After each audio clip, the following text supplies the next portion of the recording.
Hey, yeah. Hello, everyone. What's up? Who's gonna do the intro? Oh, well, probably one of you two. I can barely speak. Because the thing is, I'm on the layout up in this screen and on the outro screen, but I took myself off the layout for all the runs because I'm not gonna be doing any commentary today. We should have the teams motivated soon enough. No worries about this. It's still a bit early. Yeah. But yes, as a special 25th anniversary present, Casey, aka KirbyComment, had the idea to do a little special event before the end of the year. Make a special PoDD commitment for TRS last month, so we collectively decided together to send as many pod replays as possible and have a bit of variety, which from what I see today we have some. So there'll be some mixing of scoring, some stupid stuff because I am in as well, and some good survival. So this will be quite long. Oh yeah, this is gonna last a while. Indeed, I see we have KC here waiting for us. Oh yeah, let's get him in here. Yeah, let's bring the master in. Hello, KC. Hello there. Hello. Good to have you around. Awesome to just have you around. So We might be having Lorenzo, baby, and Christian still. Alright. So I was gonna join a bit later. I am seeing. Christian is trying to submit a last minute PB replay. He said so. Yeah, he's trying to PB last minute. Yeah. the last minute PB. Yeah, I think if KC and Pigeon are both here, then we're ready to just start off with our first run for today. Yeah, lots of pod. That's pretty good. Pod champ indeed. Sorry for my voice. Fast No forward. problem. Okay, this is a normal score run, so I guess we show the whole thing. Yeah, also flashing lights warning, probably. Yeah, Yeah, and flashing lights warning always, of course. there will be quite Yep. a lot. I'm going to Probably put down the layout. Yeah, I should probably put it on the layout.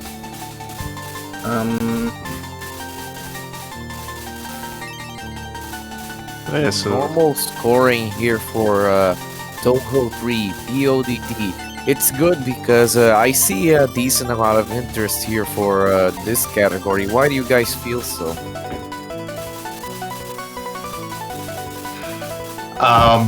It's probably just an easier way to get into the game instead of playing Lunatic and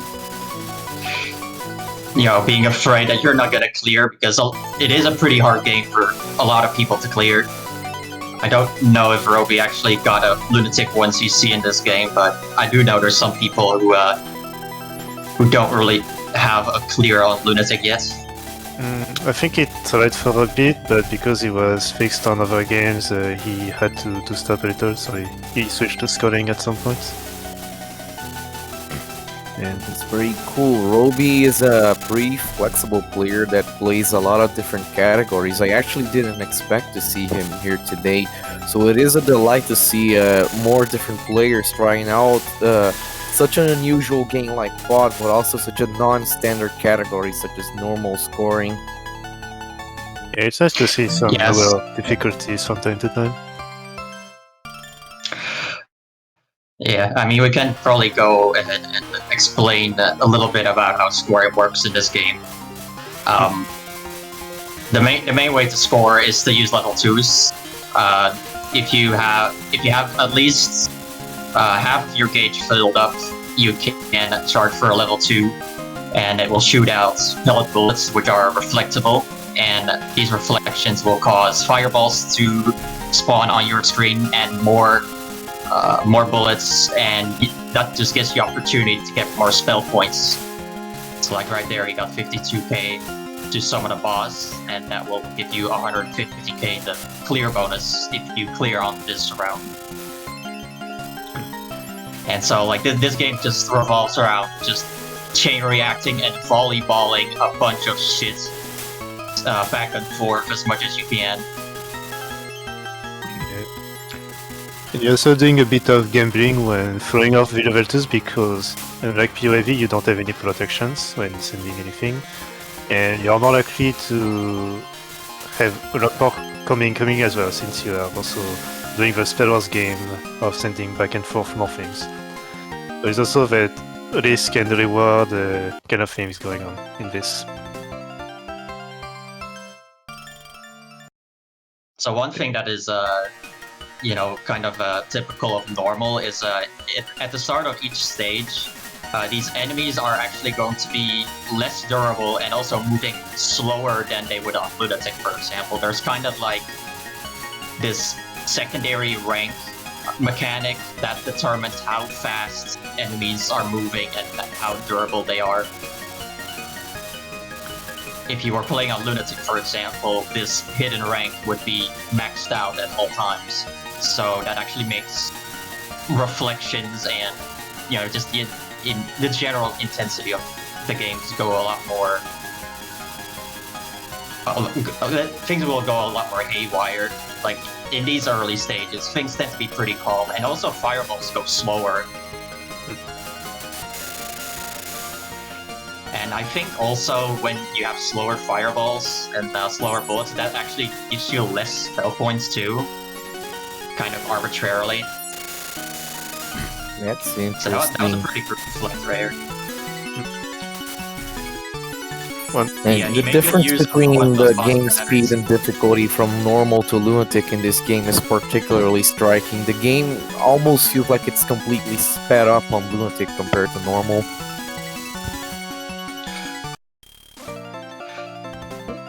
Yeah, Lunatic also has a much higher boss and spell rank, and bullets go way faster. Goes way faster, and the timer on each stages is so way longer as well. Oh, hi. Hello. We got Christian. Hello there. Yeah, I just woke up, so I have no idea where we are in commentary. Looks like stage 1, 2? 4. 4. Oh, 4, wow, okay. This is normal. Right, so yeah. we just explained the basic score mechanics, pretty much. Yeah, so I'd like to ask something that I never quite figured out, and it's probably useful for chat to know too. Is there any advantage or disadvantage when you get hit? Do you get anything or lose anything out of it besides health? No, nothing. You don't gain any gauge whatsoever. Sometimes you do lose opportunities to chain things, because you lose control of your character for a second or so, and you get bumped in a random direction. I don't actually know if it is random, but the point is that if you've got, especially on Lunatic when the round's going much faster, if you've got something coming in, sometimes that 1 second of not being able to control your character is the difference between being able to chain it and not being able to. Yes. Yeah, it's not like in PoC where you gain gauge and also have enemies be killed around a certain radius around you, or that you gain. Well, I just said that you don't gain gauge, so yeah. And then there's also the damage in this game is also not determined by both you and AI character getting hit. Each of the damage calculations are being tracked individually. Yeah, the damage does start at half a heart instead of like a full heart, like in PoD as well. It is. And this is also relevant for survival, but when you're starting a round, you don't really have to worry about getting hit in like the first, like, I don't know, 10 to 20 seconds of a round, because when that happens, you're gonna take so little damage that you're just gonna be able to take an extra hit. So at the start of your round, you don't really need to be concerned with, you know, bombing something difficult or something, if you want to be optimal with your resource usage. Yeah, Not sometimes. very good. There is kind of leniency, just like there would be later in PoFV. If you get hit way too early or way too soon after the last time, you don't get hit for as much damage. Yeah, there's a bit of damage reduction for a bit, like 10-15 seconds in PoV. Not sure if it's like the same there. That was a lucky reflect right there. Ooh, yeah. Ellen Nice. did the pellet pattern just at the right time. Yeah. I mean, in this game, you kind of want to assume that she's going to fire that pattern, because it's just better to, you know, make sure that you're going to get that scoring opportunity if she does do that pellet pattern, because it's a pattern that she does not telegraph at all. It is not telegraphed. She just does it immediately. In the same way, you should always assume that Yumemi is going to do the Cloud of Death when you get to stage 9. Yeah. Because that one also happens instantly with no tell. And that is also just an important component of scoring, where you kind of want to like either anticipate or assume a certain pattern is going to appear that allows you to score a lot.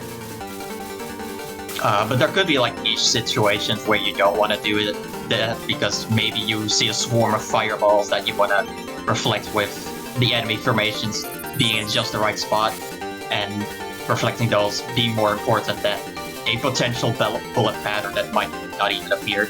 Because the fireballs in this game do actually give you the most amount of spell points, and especially the red ones. Yeah, significantly. Okay, so this round we've already been able to see two of the things we were talking about. One thing is that another difference from like PoFV is that getting hit doesn't cancel your chain, doesn't cancel your spell points. So Roby got hit really early on with about a 49,000 spell point counter. It costs 51,000 to send the first boss, and he was able to keep that and send a boss off spell points early on, despite getting hit. He also got hit really early on. Well, I guess we don't get to see any more health loss because kind of dies really quickly. But he only took half a heart from the first hit, and then from the second hit, taking it so quickly after, he was only down to, 2 hearts after taking 2 hits, meaning he could have taken another 2, because you always go down to half a heart before you die. Something to notice as well in normal is that you get more easily your combo getting thrown off because of the slow spawns. There's like this spawn right there that is extremely slow, and very often will spawn too late before the end of the combo happens as well. So it's a bit difficult to be able to keep the chain going in the early rounds without the help of a level 1 or a level 2s to keep it going at the top.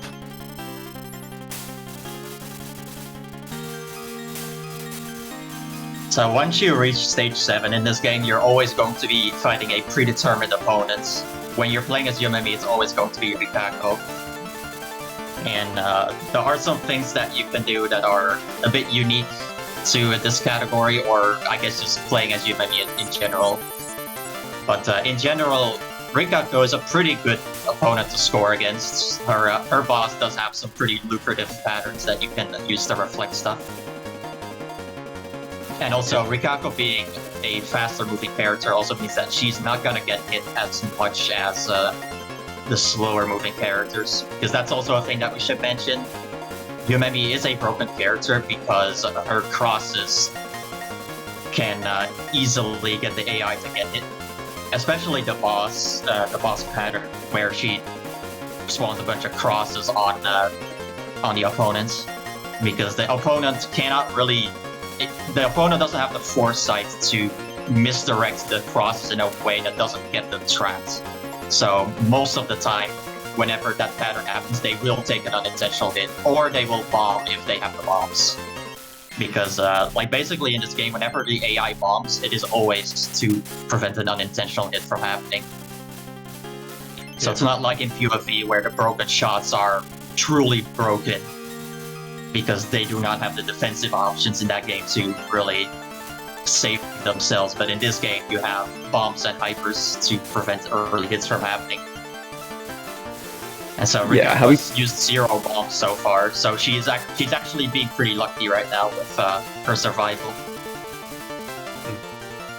Yeah, have we talked about timers so far? No. No, not really.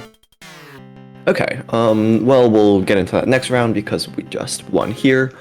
So yeah, 3 lives into the last 2 stages, probably going to hit the second extend as well.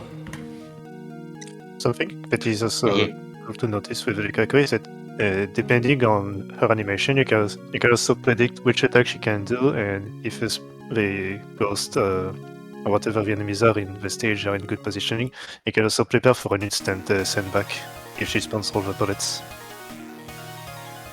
Yeah, she telegraphs a lot of her attacks. Just for the record, you can skip this cutscene by holding escape. Yeah, don't do this. This is very slow. It requires mashing a lot and it doesn't help. Don't do it. Save your hands. Yeah, okay. So we're on to Chiri. Typically the best scoring opponent in the game because everything she has sends pellets. And I think we'll be seeing a Chiri score run later today where we see exactly why this is such a big deal. Her level 2 sends pellets, her level 3 obviously doesn't, but nobody's level 3 does. And all of her boss attacks, except 1, I believe, send a whole lot of pellets. And she's a late game character, which means that her... Oh, yeah? Well, actually, I wanted to correct you on one thing. One of her attacks actually do not spawn pellets if you're below 10 rank. And that is actually relevant to normal. Which is, yeah. Thanks for that. The other thing is, being a late game opponent, Chiri has a longer timer, and so we should probably talk about timers.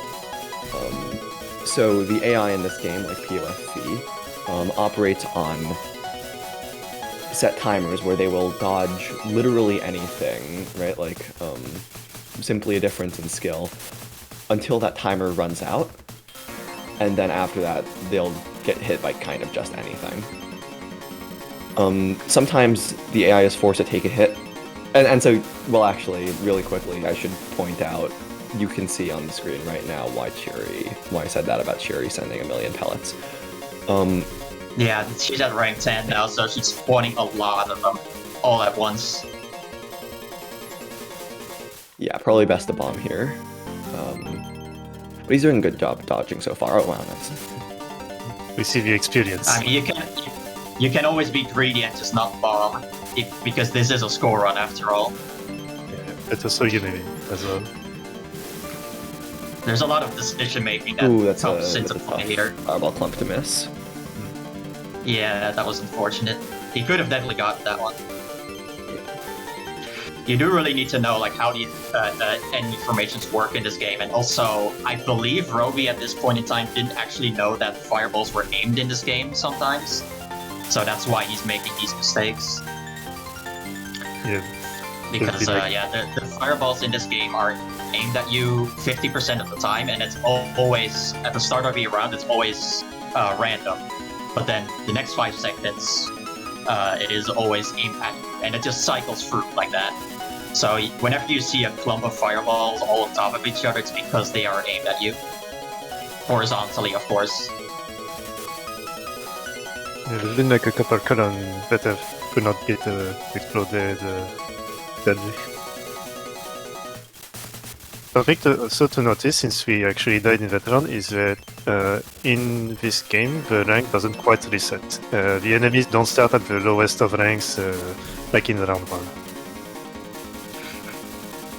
Yeah, in general, when you're at a later round, you'll have higher rank at least, and also because this is a lower difficulty, the enemies will also be moving at a faster speed than they do at the start of the first round. So you are in general gonna have more intensive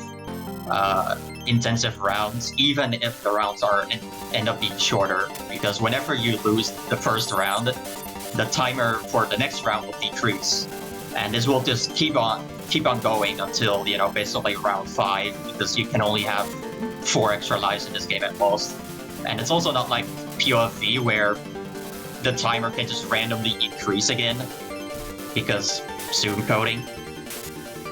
I don't think it does increase. It's at best the same, but it doesn't increase. Also, the spell ranks is not reset as well.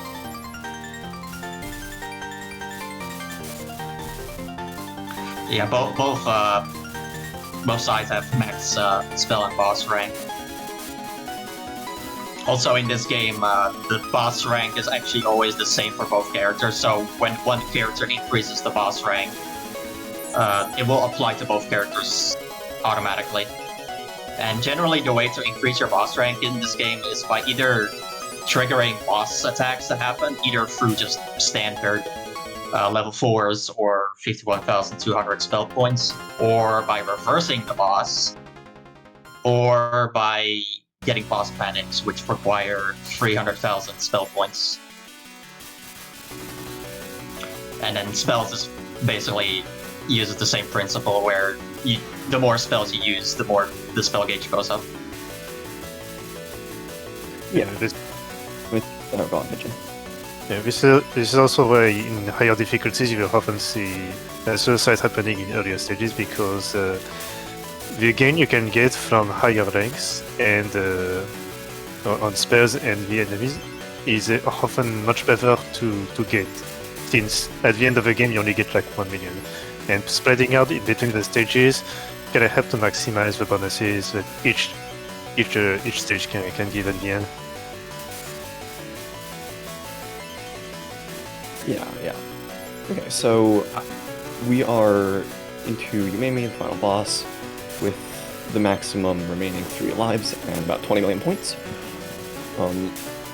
This is the first round of Yumemi, which many of you might know many of you might know POFV round 1 against Eiki, because they don't have timers, and therefore the AI will just attempt to live forever.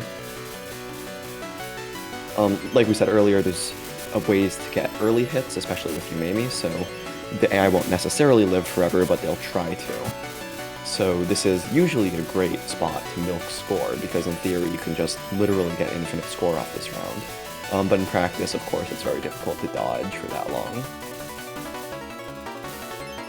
Yeah, we do have a Trident of Death that exists in the normal formations within the game.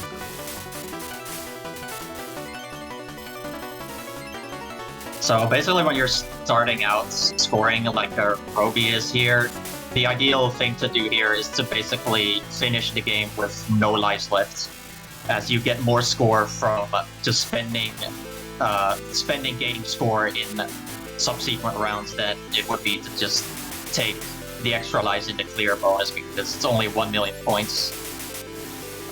If you are playing this on a higher level, however, what you would want to do is make the first round last forever and ideally win it, which does also mean that you want to suicide more in earlier stages.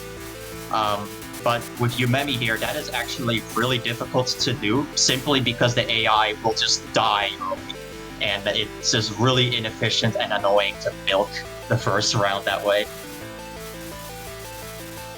Yeah, so I mean, go on.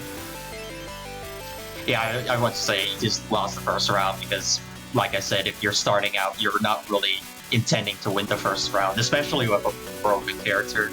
There's no real reason to try to go for it. Yeah, especially not with several lives in stock already. So that was a few million points off the first round, I believe, and he'll be expecting some more out of the next 2. Yeah, that was 2-3 million. And she didn't even get it, like she only used the bomb in the first round, so that was a very good survival from the AI. They're very lucky. Yeah. Already looking a bit suspect in this round, down to last hit.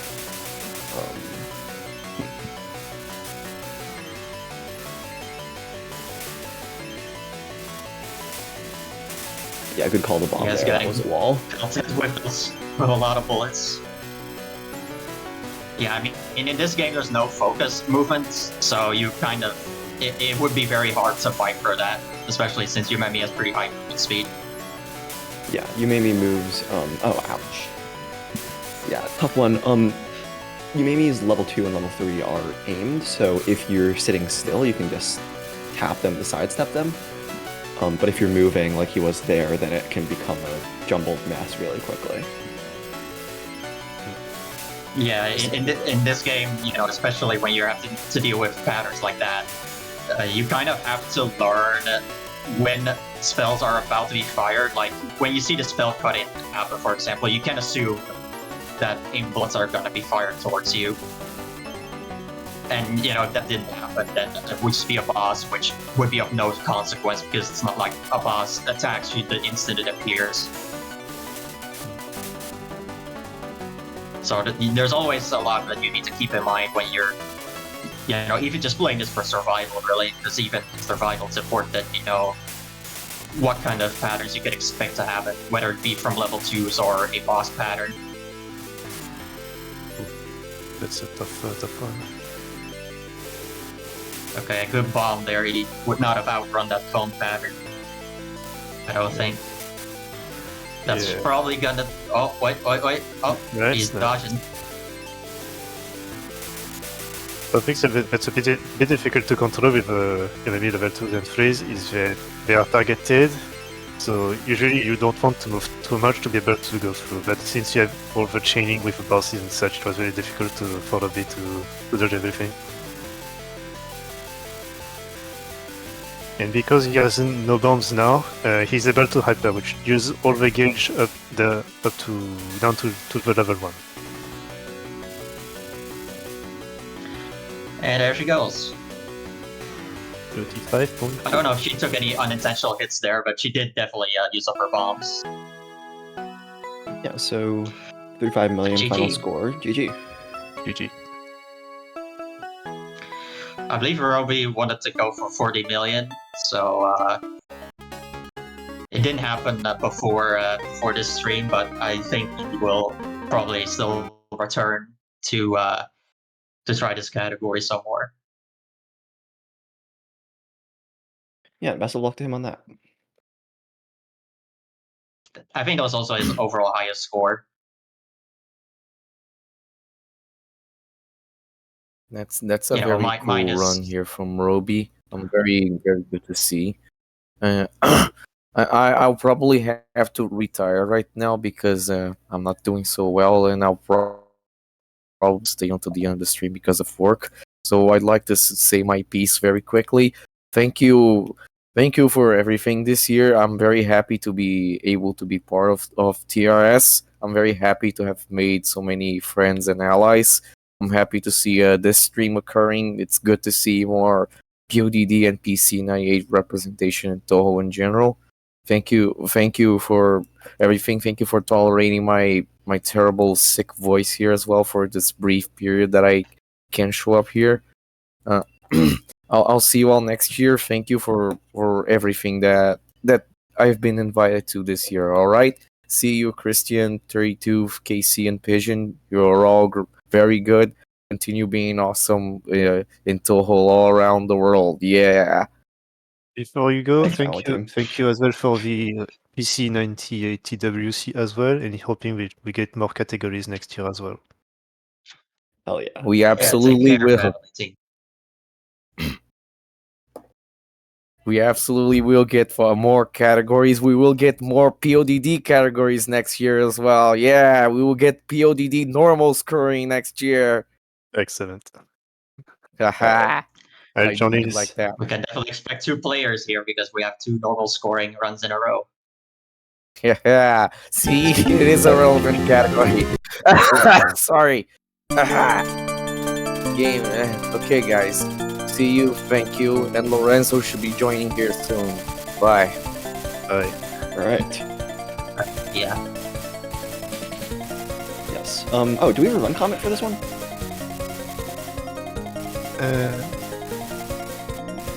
Yes. Ooh, let's pull that up. I don't even know if you read a run comments from Roby. We did not do that. So this time we get like the second almost unequal power of a broken character in the game, which also makes it kind of a bit easier to start streaming as well, so they know. Which can work similarly in terms of like the attacks, like level 2, level 3 as well. They displayed it out on top of the screen as well. But the level 1 is less efficient from far away. You need to be shotgunning from up close the boss to make sure that max damage is taken if you want to just get rid of it. And yeah, there's also high potential for early kills with the in-game boss that can spawn in, especially with the boss when at high level she can spawn like 6 at the same time in her attack. Okay, real quick regarding the run comment, this one says, Day of the Pod Hijack submission. This is the best pod run I've ever done, despite it being really, really bad. So we'll see whether that's true. I have a lot of technically better runs, execute strats better, that score less. I feel like that's pretty common on normal, especially considering how much of the run is up to RNG. On higher difficulties, you can kind of expect, like, send level 2, get score, but on normal, as we might be about to see here, yeah, level 2, there's just nothing on screen that she can reflect that with, even if it got reflected, which half the time it is in the first place. Yeah, Well, there's some pretty big reflection going on right here, so he's being pretty lucky right here. Yep, there as well. Chains in the couple hundreds of thousands on normal are always nice to see.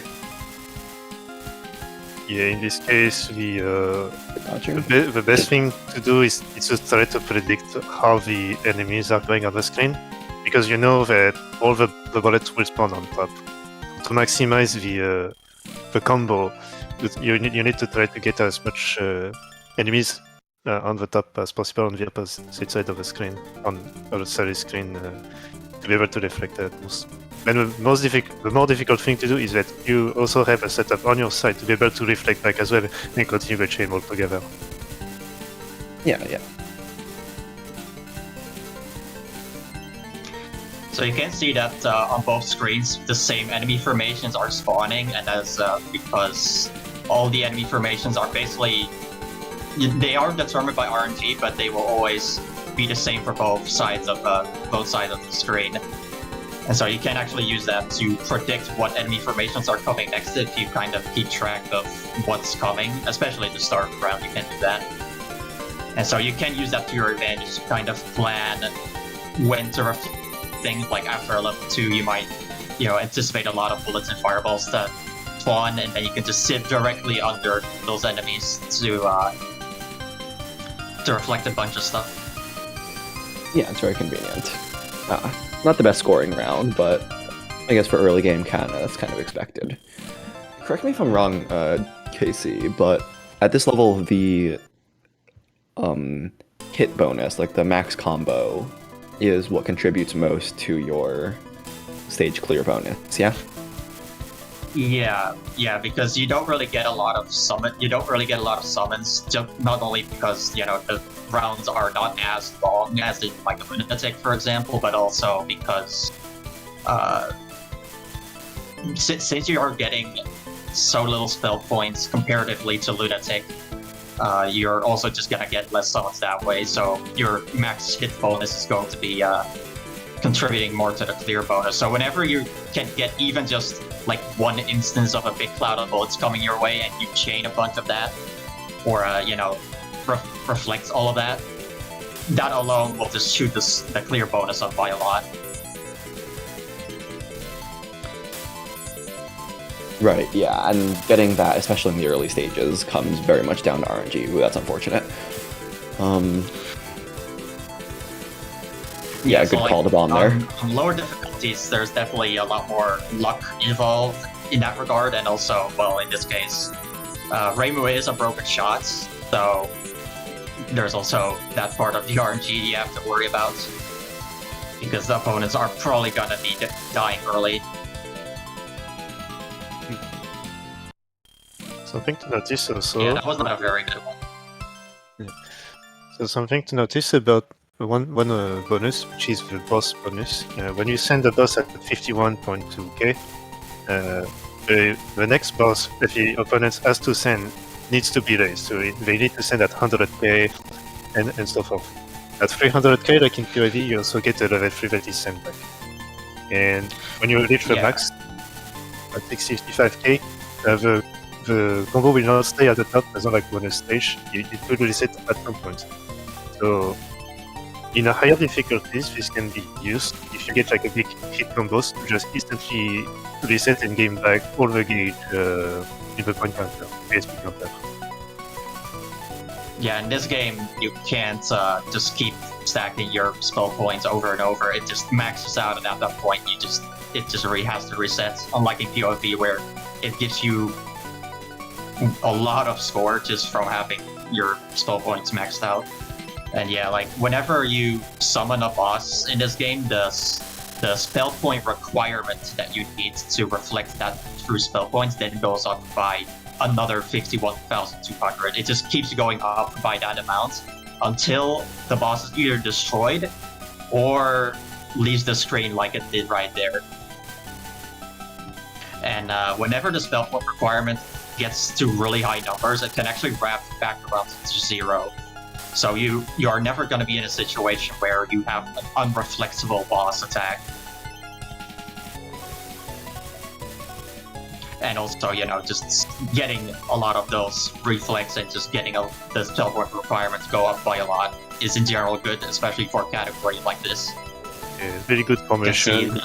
He's getting very lucky right now. He's getting a lot of boss panics too. He even got a boss cancel there, and he was able to capitalize on it. Yeah, excellent. So, the way that boss cancels work in this game is basically that whenever you summon something, the game has to like take a second before the thing you summon actually spawns. And so, if within that 1 second you interrupt, let's say a boss summon with a level 2, that is called a boss cancel, because you're basically interrupting the boss from spawning. But the clear bonus is still going to take into account that boss summon. So you can use a boss cancel to basically interrupt the boss summon, but then if you get enough spell points immediately again to get another boss summon, you're basically getting 2 boss summons for the price of 1. And that is just extra score in the clear bonus. That's a little bit of an advanced technique, and you shouldn't always be spamming such a technique, because if you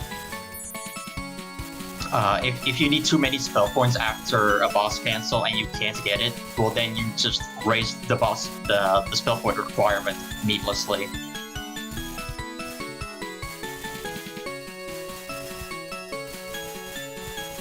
And then it's also not a very high reward strategy. It's like 150,000 points in the clear bonus, so not always worth it to go for.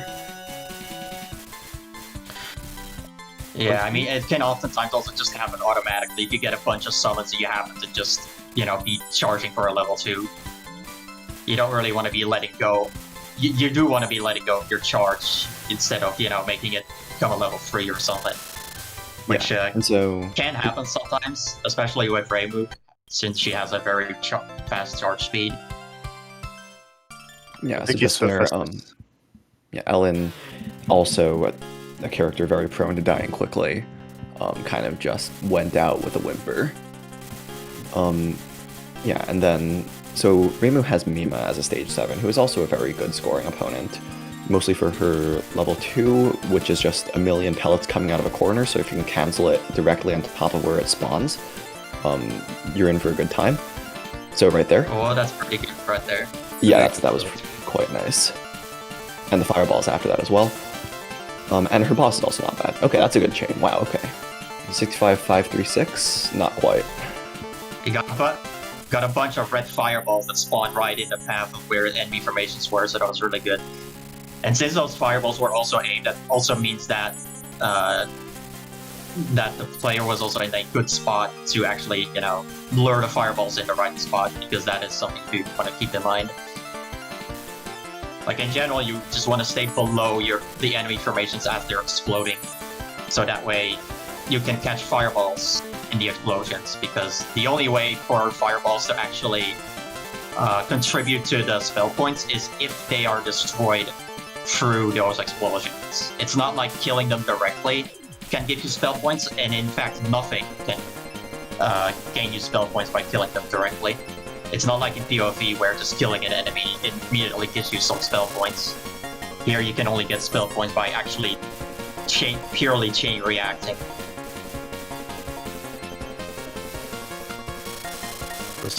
Also, I think SRN does use auto fire in this case, unlike Roby there. Yeah, some players do use auto fire. Otherwise, you would have to shoot each time, every time you're shot. Mima's also using a hyper, which is pretty lucky. You don't really see that happen a whole lot, especially on difficulties where the opponent has a short timer. Yeah, usually that means that the round's going pretty well because you're getting the round up to speed and sending a lot of just crap Mima has to deal with. And so 5 million clear bonus on stage 7 for normal is very good. Yeah, that's very high. Yeah, it's always great to see lucky rounds like that happen because it just gives so much score. Yeah, Melissa also had like 3 million clear bonus as well, very respectable for normal difficulty. We talked about answers earlier, about those answers earlier, but it also works on level 2s and level 3s. Sometimes the level 2s and level 3s can also be interrupted during the re-attack. So earlier we saw that a few lasers from the Melissa's level 2 were not connecting as well, because of the height and the other round that was making at the same time.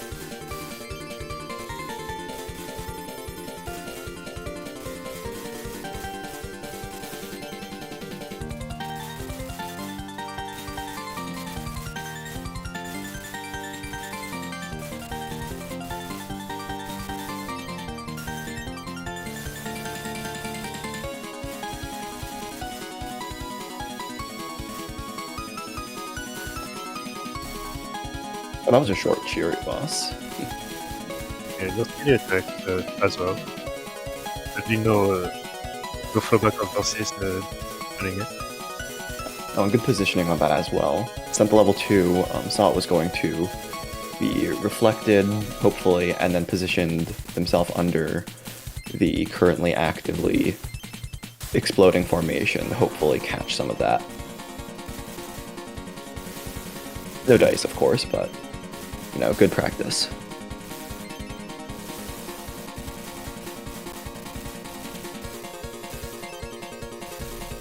I don't know if we went over the characteristics of Reimu beyond her being a broken shot, but her level 1 is pretty good for defensive purposes. It is actually pretty good for scoring because you can just kind of kill enemies in front of you, and things just kind of chain by themselves. So it's pretty good for chaining. But offensively, it is quite bad. The only way you can really do damage to bosses is by point blanking the amulets on top of the boss, but even then you still need at least 3 uses of them to actually kill anything directly. So usually you just kill things by either just getting enough spell points or by bombing and doing a level 1 on top of that. I don't know if that was a suicide. I think that was a suicide. She went in thing when another Fury was on her. You're also seeing that at the start of a round, you want to fire a level 2 right before the first set of enemies appear, because that way the AI will almost certainly reflect bullets from that level 2. And because the fireballs are always aimed at you at that moment in time, you just get 3 spell points immediately. So you're basically getting the round back in full swing, despite the fact that the rounds are going to be shorter. Yeah, so suiciding... Right, even though suiciding reduces the timers because it's on a later round, usually, at least the second round, can almost get up to the same score as the first because you don't have to waste time building gauge and building your spell and boss ranks. You started off with all of those maxed. Well, not the... It looks very good. One of the ranks resets, I think. That was a good... that was a very good formation, by the way, to get that big reflect from.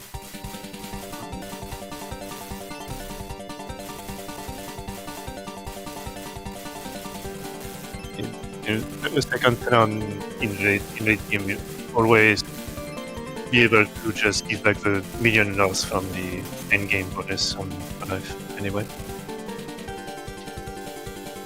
Well, I'll be seeing 255 max combo here because of that big cone reflect that happened.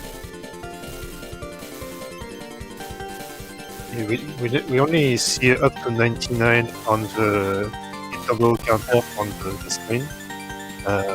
It's also worth noticing that in the rounds, the max combo also gets reset, so you have to redo a 255 combo if you want to get the max combo bonus at the end, I believe. Yeah.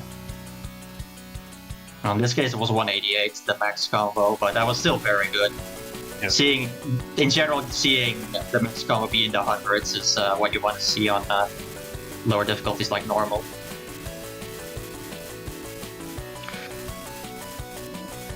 So now let's see what Serenity's gonna do on Yumemi.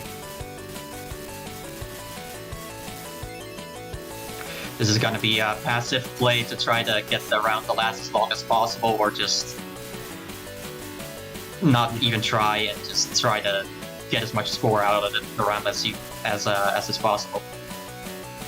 You're playing a bit safe, so you begin a bit more slowly, just to gain a bit more gauge to be sure you can counter a bit more if necessary. Instead of looking directly from the lateral, you control the lateral. In order for a setting challenge, if you need to hyper, even though it's a very early prediction. But you never know with the Yumemi how it can go, because the entity can just get instantly crazy.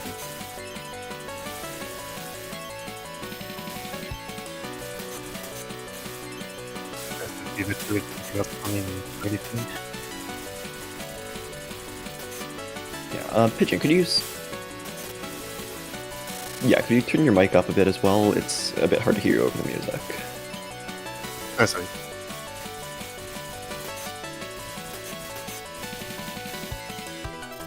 Round's going well so far. It's speeding up. Neither side's taken a hit yet.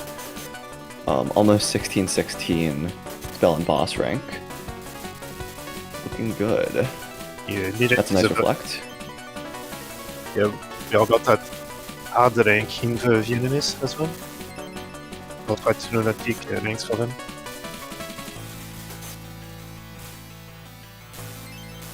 So I think what so far hasn't been brought up is that whenever the AI in this game has not yet taken 2 hits and been brought below 2 hearts, they will always charge for a level 4 when they are have a full gauge. So that's why Yumemi used the level 4 there a few seconds ago, because her gauge was full and she didn't use any bombs or got hit yet. So they were always going to be using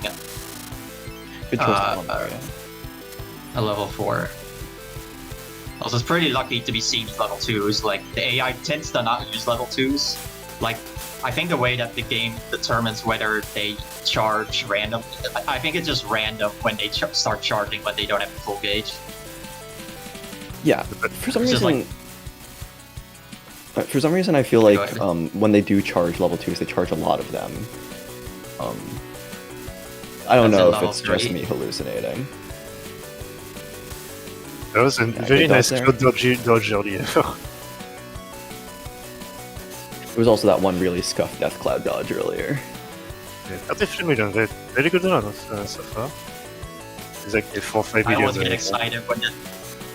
I always get excited when the AI starts using a level 2 and then I just forget about dodging altogether, and sometimes I just get hit stupidly. So yeah, the enemies are Lunatic equivalent now. Oh, that was lucky. Those fireballs were about to hit Reimu there. Yeah, this is that's one of the scenarios where auto fire was pretty useful, because I think without that, one of those fireballs would have gotten through. Very nice hyper again. It is worth noting that red fireballs actually take one extra shot to get rid of, instead of not unlike blue ones. Yeah. And also, the way that you spawn red fireballs, by the way, is to reflect blue fireballs. Like, you basically get blue fireballs when you reflect enough stuff, and then you spawn red fireballs by reflecting blue fireballs. That's a nasty cross right there. Yeah. Sometimes the crosses can spawn. Yeah. Yeah, that was a good decision making on the streaming though, because a level 2 was about to spawn there, but since Serenity was high up on the screen, they didn't really have much of a choice and had to just stand still and just wait for the bullets to fire. That was unfortunate. She survived very long. Like, she didn't even take a hit yet, and she only used one bomb, so it was actually very lucky. Yeah, the bomb was used also, it's 6 or 7 million points off just the first round, which is sometimes more than what I got on Lunatic, so that's very good. Yeah.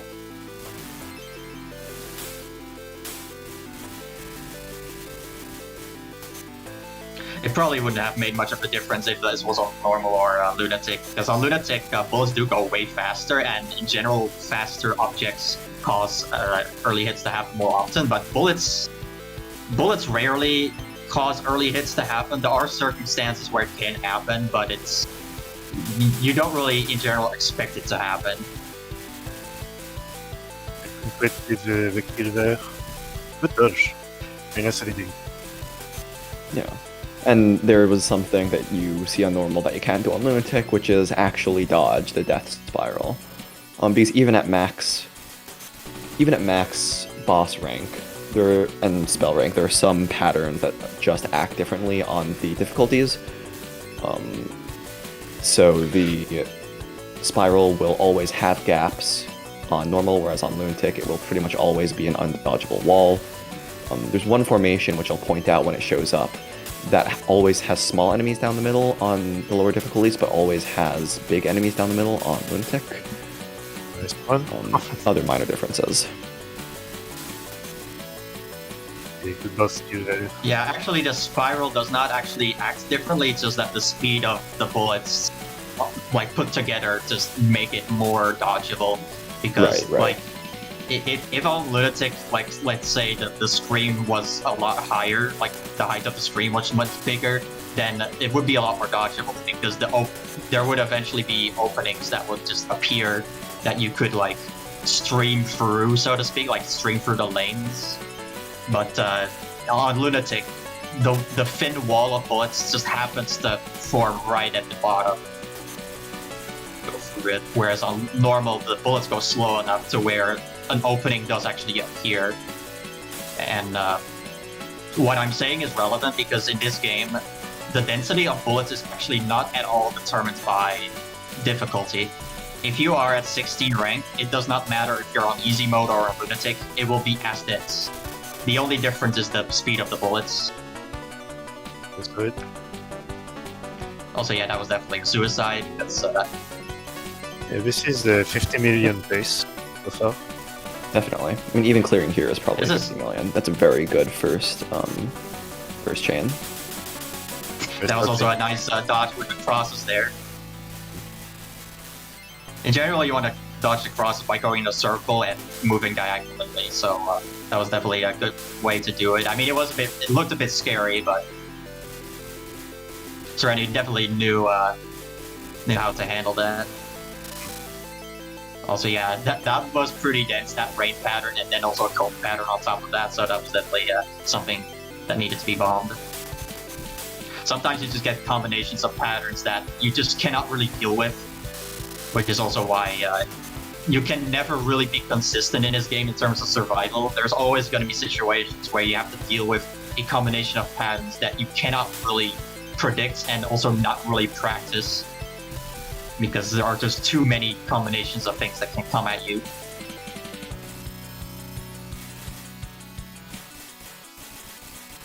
The cross also to take a little time to spawn, so it's possible for the cross attack to just break like for them to something before beginning to move.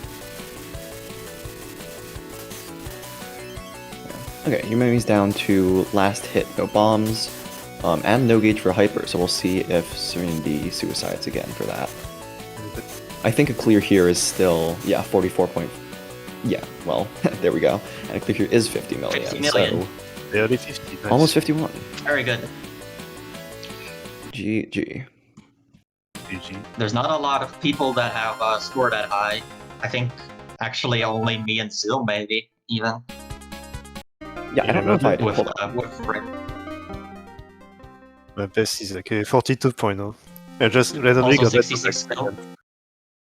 Oh. Also, here's the scoreboard, so we can see the other scores that Serenity has. I don't know what character that is with the 51 mil. That's Mima, probably. Mima. It's Mima. Yeah, that makes sense. 500,000 Yeah, maybe points with away. a suicide you could maybe have an overall PD, but it would be a risk because, of course, if you go down to your last life, you do have to actually win the round. And that can be scary, so it makes sense that, especially when you're a normal mob player, you want to preferably clear with one life left just to be safe. Yes. Okay, so next up we have Pigeon's now- run for Hard Survival. Congrats again, Serenity. Like, no chance. This one, did you say you could skip to stage 7? That's what it says in the Yeah, sheet. but I like just want to make sure. Well, I did not know how this would go on since like everything is replayed, and also the stream bot. So I guess you could just add the background music as well if you want to, because usually for some reason when you export from Twitch, the audio in game is just extremely low. But other than that, yeah, I tried to. I did various things like the last month. So I did a bit of scoring, like 80 a couple characters above 40 million. But I was also focused a bit more on doing some stupid stuff like I usually do on PoDD, which is no charge, no bombing, survival. But I did a couple of attempts on Rikako and got about there a couple of times. And since I was a bit incapable, I figured, did I send that one already? Because this one is like from last year. I said, no, well, I guess I'll send that. So essentially, we have no protection, no weaponry to use whatsoever. And this is usually kind of scuffed when this goes on. But yeah, so I do a bit of scoring from time to time, but this was pure survival challenge stuff, etc. And also, I played with 2 pickers. If you press X on the main menu, you can just go to second player. For those unaware. Oh yeah, if you hit X instead of Z on the character select screen, you can play as the player 2 color. Yeah, so the hardest sections, like you can get out of most of the times like with no death at all, but essentially compared to like a usual survival run, you will get a higher score, so you most likely get your third, even maybe your last life achieved at that point, like the 20 million. But in this case, it's much more difficult because the clear bonus is very low, since you don't get boss bonus aside from getting the combos there, like 51.2k and such. But thankfully, at least compared to the to normal, it's a bit easier to get the combos in. The boss is not great. And I usually try to at first, so like Casey said earlier, I wait a little to just get the lanes of enemies going, to just have some sort of prediction at first as to how the next round will be, and try to chain back some big combos or get the very first boss early on. But since I have no bombs and nothing else that I'm not using, this is a double-edged sword every time. So because you can always get sent back the boss immediately if something goes wrong. And so in this case, because we don't have protection, Rikako is not quite as scary as in Lunatic, but the bullet from the bosses do get accelerated, and the EX also sometimes can just directly target Yumemi as well. So there's those things to take care of, especially with like a big game like this that spawns in. That's a minefield. So compared to normal, the rounds are a little bit longer in the first round, of course. And the rank of the enemies starts higher. Since I'm not using any auto fire thing, I always have to kind of spam each shot at hand. So since most of the enemies will take at least 2 or 3 shots early round, and at latest the pink ones take 4 shots to get defeated, it's usually a battle of like mashing and not too much mashing to be sure that you can get rid of everything. Yeah, I feel like auto fire makes a lot of things much easier because you don't have to worry about mashing and all that. But it's a personal preference up to whether people use it. Yeah. You can get 20 mil extend, but it depends highly on how the rounds goes before. So most likely you will get the first extend at 10 million, but 20 million is very unlikely, but this is possible and doable to do. In the case of Yumemi, it is doable if the bosses you send does just throw like attacks that just throws a lot of bullets, cancelable stuff. So it is very random on how it goes. Now the clever thing I should be doing, but I don't do because I just wanna fight, is I should just suicide the first round very quickly, so I don't have the pain of having to deal with higher ranked enemies later on. But since I don't want to do that because it's quite boring, you know, I just decide to do that every time, which is also why most of the time I just get defeated in this stage, because well, having to deal with the higher ranks is much more difficult, and it's also why doing the nomis on normal with this state, as you may be, is also painfully difficult as well. Thanks a lot. Yeah, and Pigeon mentioned something interesting. He says it's pretty boring, and that's kind of the theme with survival in this game. Technically, the optimal strategy is just to play entirely pacifist the whole game and just hope like Yumemi round 1 dies, because unlike POFV, the timer still counts down when you're not shooting. So, ooh, that's an unfortunate miss of a chain right there. So in theory, that's optimal. But of course, this is incredibly boring, and no one would actually do that over, like, playing literally anything else, I imagine. So PoDD survival is not really a category that exists. That's unfortunate. We got 1 hit in at least, so we need to survive for a while. I mean, you know, people will of course play for survival, but people in general do not really pacify in order to make the clear easier, because yeah, that is boring. But you know, there are some players who, for example, have gone for elements but they don't score. Yeah, and that's how there's a surprisingly low amount of elements in this game. Like, there was actually someone who wanted to put up a bounty for this game for people to actually do elements of non-broken shots, and they can definitely happen because unlike in, like, let's say a game like UFO or LOL-K, in this game it is perfectly possible to clear no miss no bomb through luck. Be on easy mode, eh? Like, you do need to know kind of what you're doing, but it's not like you have to like memorize a specific pattern or, you know, practice a pattern over and over to have a decent chance at clearing.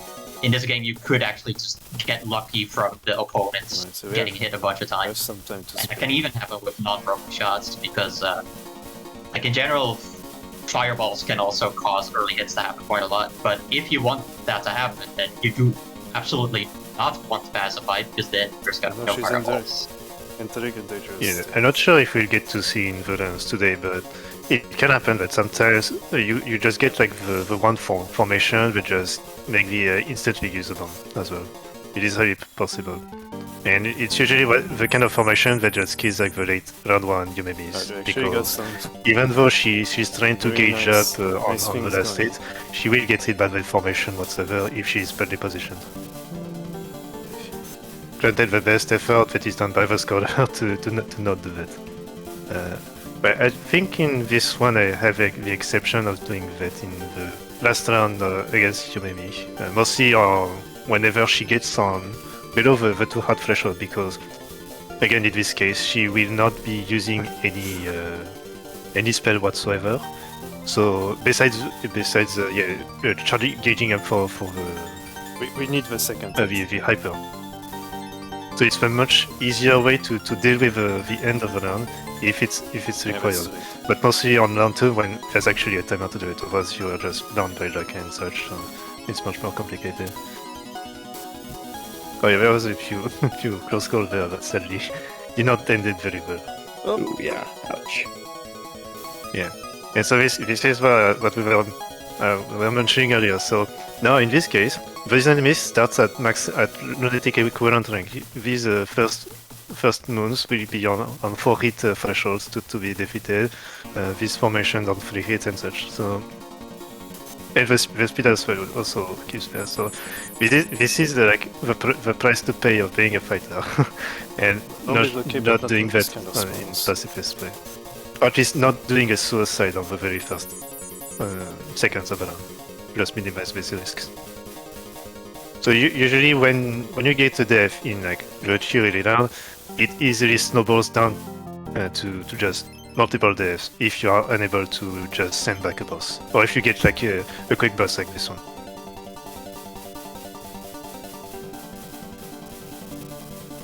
So nice usage of dodging that level 2, because I thought for sure. those bullets at the end, they don't actually extend all the way to the side, so you can actually go in a U shape to dodge those aim bullets. It's not really obvious that you can do that, but that is definitely one thing that makes this boss a bit less difficult. She get the bonus. That's the key thing, is to not have the 1 or 2 spawns that just of enemies that is on the side of the screen. That's the only risk that exists at that point.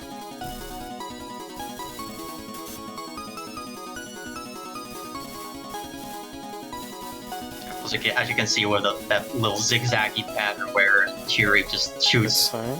a bunch of bullets from her like far little water Really things, you good can actually definition just sit 45 degrees from her to like dodge and everything. But if you can't do that, then you often have to like do this I take a zigzag single pattern hit now. to the left and right to dodge it. Yeah, Or you might have to just stream Okay. right, Good or ending. left the whole time, because you can't, because there's like fireballs in your way. let's So you try do that. need to kind This of can be done. weigh your options. Like you want to have It's kind of tight though. as much of a chance to dodge To get these things as possible. the extent, of course. And it can be very hard to get used to The what win, situation that's you're another gonna be in. To know, okay, I have to now dodge it this way, and now I have to dodge it the other way. Right, wait. Let's already somebody new. For example, with this boss fight, actually, I recently learned that you can actually At least dodge Yumemi's level 2 and Not the 3 worst. in Ooh, that's a good way dodge. where you line yourself up with the spell gauge and then move to another level threshold of the spell gauge to basically dodge the rings that way. It's basically a way to stream the rings, but in a way where you're also able to macro something specific. Like, let's say the cone pattern that Yumemi fires. So there are different ways that you can dodge these attacks that are usually not that obvious at all. pretty short bosses. But again, you need to be able to... No, let's say you do need to identify these situations. But yeah, go ahead. Just saying that the bosses were pretty short so far, so that's pretty lucky. Especially dodging the 2 spiders. I don't think I got it by any of them whatsoever. Yeah. I mean, we also got the instance of the case where we just got a very early hit, so... Like, using... Seeing Yumemi dancing inside a cross. Yeah, Meme dancing. Yikes. Yeah, Oh, I that's didn't pay unfortunate. attention to that. But it didn't like it, yeah, that's I kind of forgot. Oh, Yeah, No, you- it's just kind of expected. Yeah, You were Yeah. talking about getting the 20 million extend earlier, and it looks like to your credit for actually playing round 1 on both stage 8 and stage 9, you might actually be on pace for that. Well, I only got started at 17 points. It's only got 300k from the first round. In the first round, yeah, so maybe not quite. Oh, but here's... If you have good combos, if you get reflect like this. Yeah, I mean, when you're playing a survival, you obviously can't expect those kinds of big reflects to happen because, you know, you're not throwing as much stuff to the AI to reflect back. So, you know, that's obviously also something that makes your score significantly lower because, I mean, you can see here that the score that Pigeon currently has is almost 3 times as only a third of the score that Serenity had ending the Reimu run on normal. Yeah, and one of the things about PoDD as compared to other, you know, more traditional games like MoF, say, is that survival and scoring are pretty much diametrically opposed because anything you do to get more score just objectively makes the game harder because there's more stuff and it's coming faster. Whereas in other games, survival is pretty frequently tied to score. Yeah. Yeah, and also when you're playing on Lunatic at least, you get all of your extents pretty much all of the time. On hard, maybe not necessarily. I mean, you know, this is a no charge run, of course, but if you were playing regular survival, you would be using level 4s. 3000 is a lot. But yeah, you only have 2 extents in this game, so you only get 4 extra lives total, which is, I'm pretty sure, the least amount of lives that you get in the series, and this is also one of the hardest games in the series. Yeah. So there yeah, goes the 20 it's a million brutal game. Yep, there we go. I guess on the topic of extents, we should actually mention that there is actually an extremely rare glitch where you can randomly gain 1 or 2 lives. And why it happens, who knows? How much he was on last hit. It was a pretty nice corner. Oh, yeah, okay. Well, arguably, the yeah, is even harder to dodge on. Even harder to dodge on Lunatic. I mean, on normal and hard than on Lunatic. Good spiral dodge there, by the way. Because it's slower and therefore denser. Yeah, so right there. Yeah, it's basically easier. It's basically easier to like plan a path through it, and also slightly easier to get rid of some pellet bullets because they move slower. But since they are going to be more packed together, so it's basically like, you know, the infamous example of Kanako on easy, where like 2 of her patterns are hilariously hard to dodge because everything is so packed together that you have to like very carefully micro through them. It's basically the same here. Never mind the fact that that in this game, nothing about density is determined by the difficulty.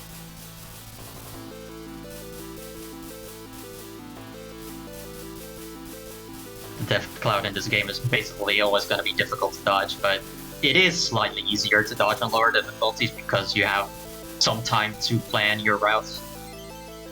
On Lunatic, it's a completely different story, and actually with how the schedule is right now, we're gonna have all of the Lunatic runs at the end.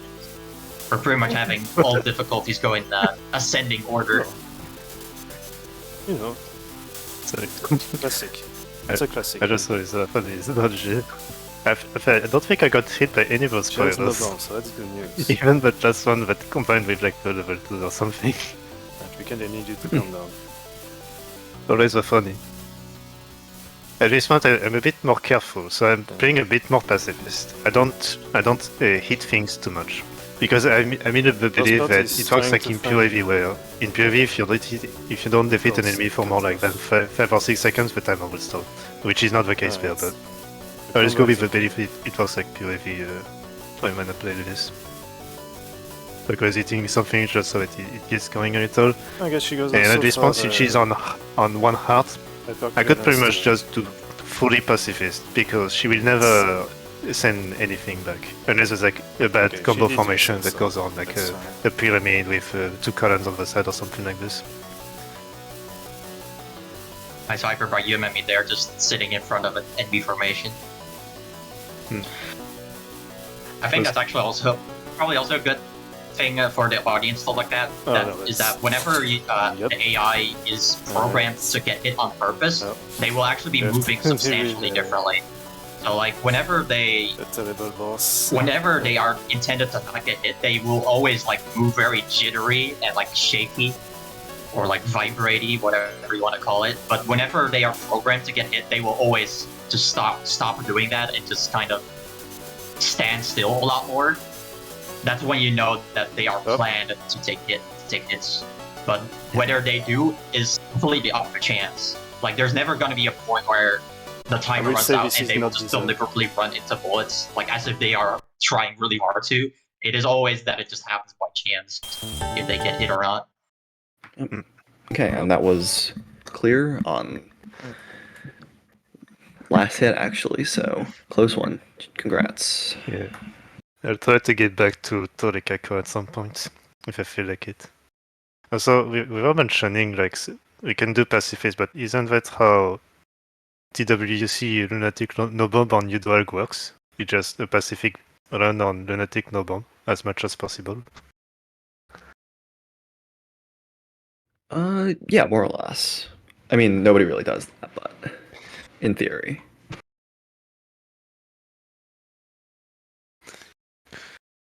Alright, so... Alright, and now it's going to be the old man run. Yep, okay. Right. It's Casey. Casey, do you want me to read your run You comment? should... Yeah, you can read it if I don't even remember what Oh, sure, yeah. 2.5 years ago, I attempted to get a serious goal in this category, but I didn't reach my goal. Now, 3 months ago, I reached my goal. The score out of stage 6 and even stage 8 with the resources I had was the best I've gotten.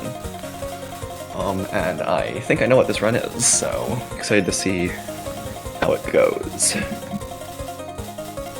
Now the experts are coming in.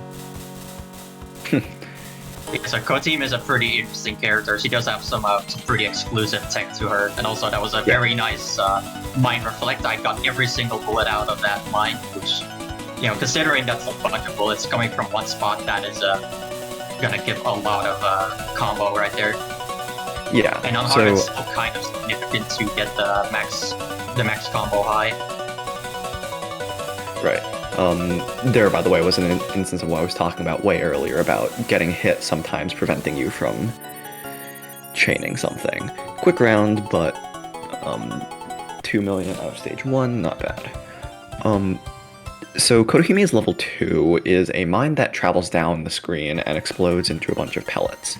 And the amount of pellets goes up to an actually kind of ludicrous number later on, and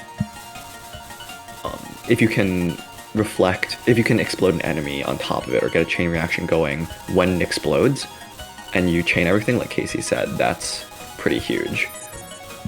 At high level, you can get instant max SP. Right.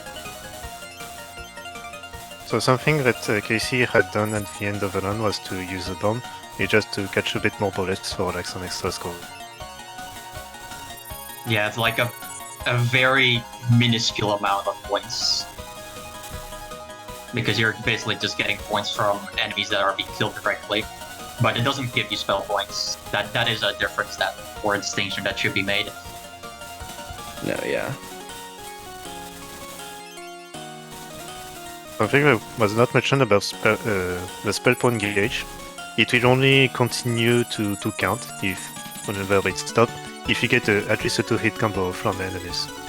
If you only get one enemy, it will still continue the reset timer.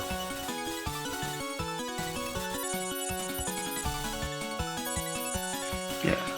Also, some strange thing in this game is that whenever you get 2 combos kind of like quickly after one another, the game doesn't really reset your spell point timer, so to speak. So whenever you get 2 combos, yeah, that was very good. Whenever you get 2 small combos like right after another, then the second combo will just cause the spell point counter to just go down to 0 almost immediately. So whenever you're trying to like chain multiple things, you do want to delay the second thing that you try to chain a little bit, just so that doesn't happen. It's just one of those subtle things that are very easy to miss when you're scoring. But you know, when you play enough, you eventually just notice these kind of things and just, you know, work around it.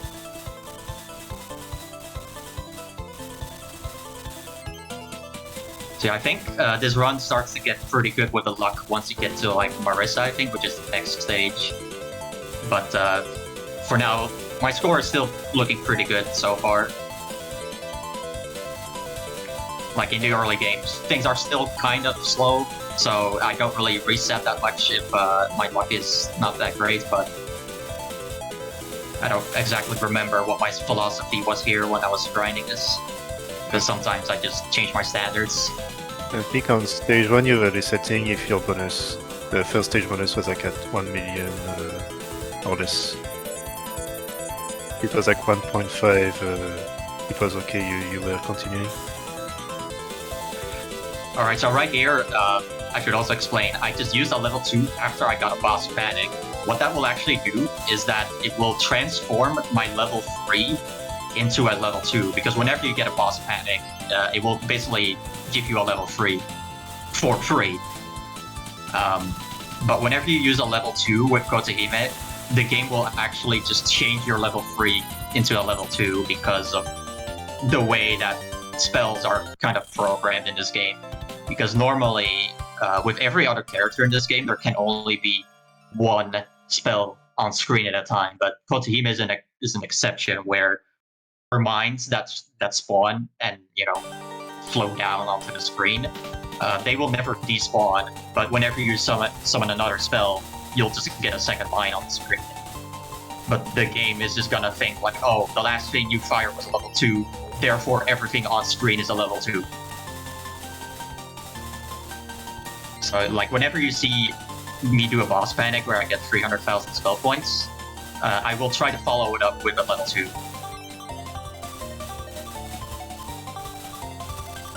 Something that Casey also does in this run is to try to follow up the explosion of the enemies.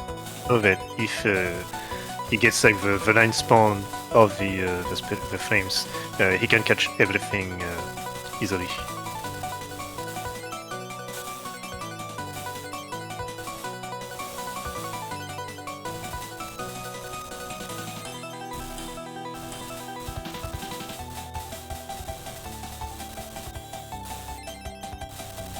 Alright, very good catch on all those spirits. Or those flames. I don't know, you call them flames usually or like spirits? I usually do both, the same for PoDD.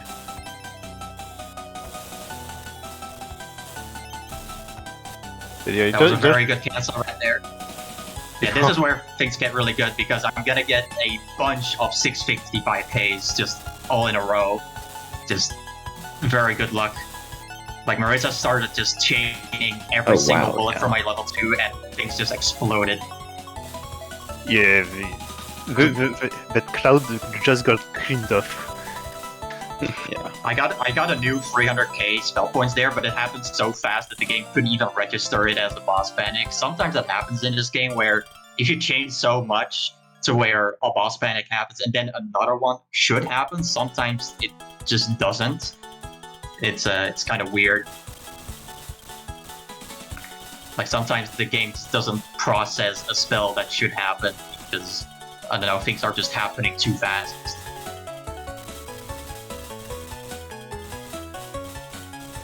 Yeah, it's got a bit of a cooldown between sending things, I think. Same reason why boss canceling works. Yeah. Right, and so you see really here in stage what? Here in stage like 5, we've already got more score than Pigeon's survival run, or almost more score. So around as much. Yeah, big difference in score between dedicated scoring runs and survival. Yeah, this is not only just hard, you know, when we get to Lunatic, that's when things get really crazy. I played a lot of Lunatic myself, but I've like played it so much at this point, and I'm mostly satisfied with my scores that I actually have mained hard for a while for the past few years. Because I've actually been scoring this game since 10 years ago. I can actually show a whole thing here.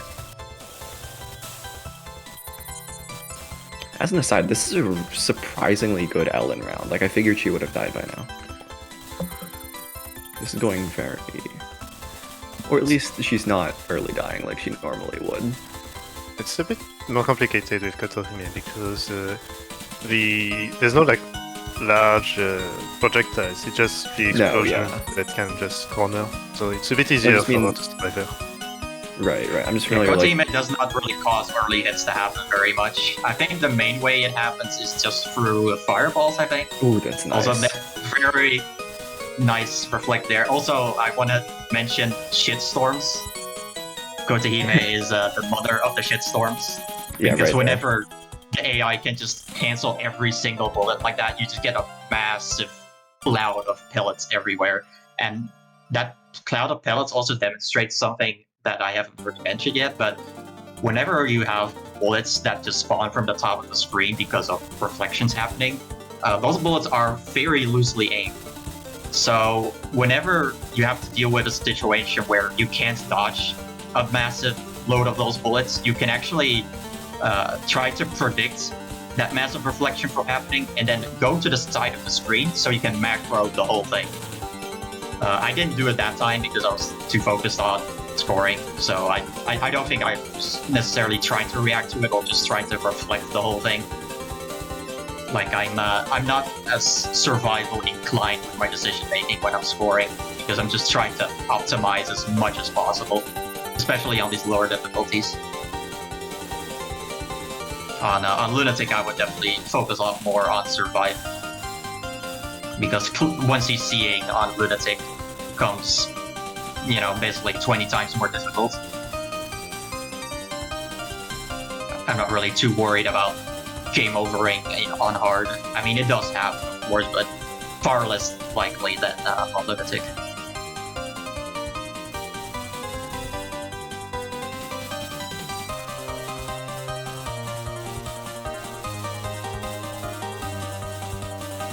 So yeah, in terms of stage order, this is actually not that great because I got Ellen and then Kana, so it's kind of really bad because the slowest moving characters in this game are the most likely to get here early, and you kind of want them to show up early so that you lose less out of the timers if they do end up getting it early.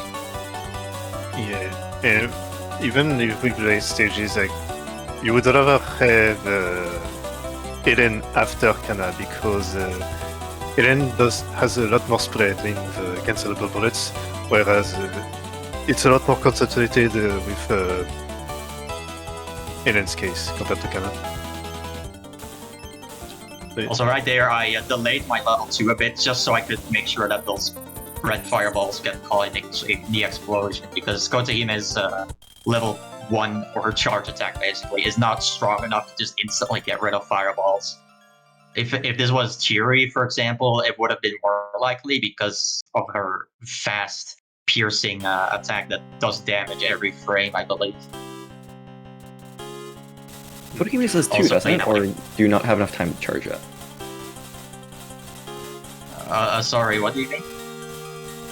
No, never mind. I was just thinking, like, Kotohime's charge attack is the same way, just not as fast. Yeah, I mean, it takes some time to accelerate, so it doesn't travel across the screen as fast. Right. Also, lucky level 2 there by Reimu. Yeah, one thing I wanted to mention also is that, you know, the stage order that I did get would have actually been good for survival, but for scoring, it's the opposite. But, you know, just because the stage order is bad doesn't necessarily mean that you're going to be scoring badly. It is, you know, it still mostly comes down to luck. I always question a little bit Ellen late being good for survival because of the curving attack. It's also pretty big and does accelerate as well, so it's a question. I think Ellen is more like suited for mid stages rather than stage 5, stage 6. I don't think we're gonna have any Ellen submissions now that I think about it. We missed the Marvel submission. Yeah, sadly. That was another lucky 655 that actually was thanks to the damage done by the bomb, because that killed some enemies and those enemies exploded, and then the fireballs just happened to be right there. That was pretty lucky. You can also see that, like, right there, I was also delaying the enemy formation pretty much as I possibly could, so the explosion happened at the very bottom of the screen, just as an attempt to catch those fireballs. Like, a lot of the times when you're scoring, you need to, like, delay enemy formations just in a hope to, like, catch a bunch of fireballs or bullets in those chain reactions. Of course, you know, I've played this game for so long at this point that I do have, like, an intuitive feeling for when I need to do that.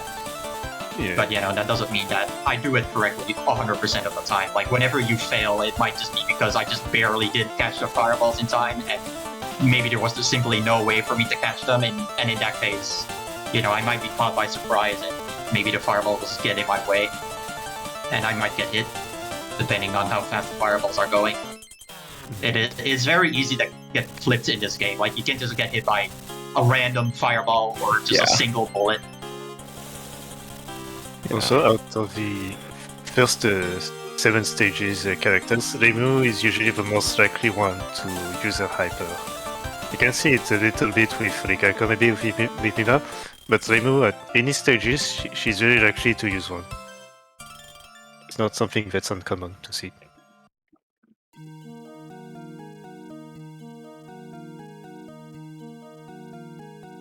I always play out these animations from this cutscene, just so I can hear a little bit of the intensified part of the music. Gets me more pumped up. We do need that at the end.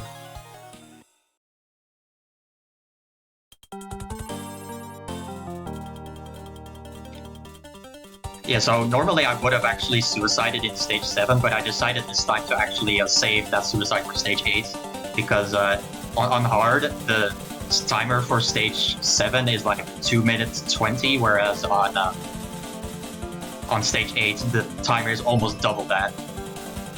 So I decided to just keep that live for this stage. Ultimately, it mostly comes down to preference, where you want to spend your lives, you know, beyond the fact that you obviously want to save them for the later stages, but kind of the way that you distribute them is, you know, it depends on, you know, what you think is best in terms of scoring, but also in terms of how well you're able to perform against Shiri and Yumemi. For example, if you feel like you perform very badly against Yumemi, it's probably a better idea to save an extra life or two for Yumemi, just so you can make sure that you actually clear. Yeah, it's not a hard and fast thing either. You can adapt your suicide route based on your performance. Like if you've planned a suicide for stage 7, but you've got a really good round going, then sometimes you might want to just cash out on that and then move the suicide later. That was, by the way, like, I'm surprised I never got hit at any point there, because I feel like I should have gotten hit by like 5 things. Yeah, you got trapped in a laser maze there, and that was really janky, and then a million other things. Yeah, I did bomb, so...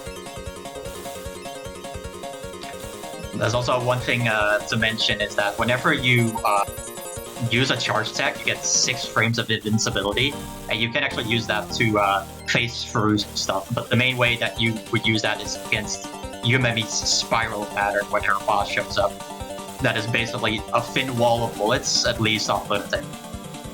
And that is the easiest way to really rely on post-charge invincibility, but you can also use it in other more niche cases, such as Tiri's EX attack, which are these lasers, and if you're trapped, you might have to use a charge attack to free yourself from that situation.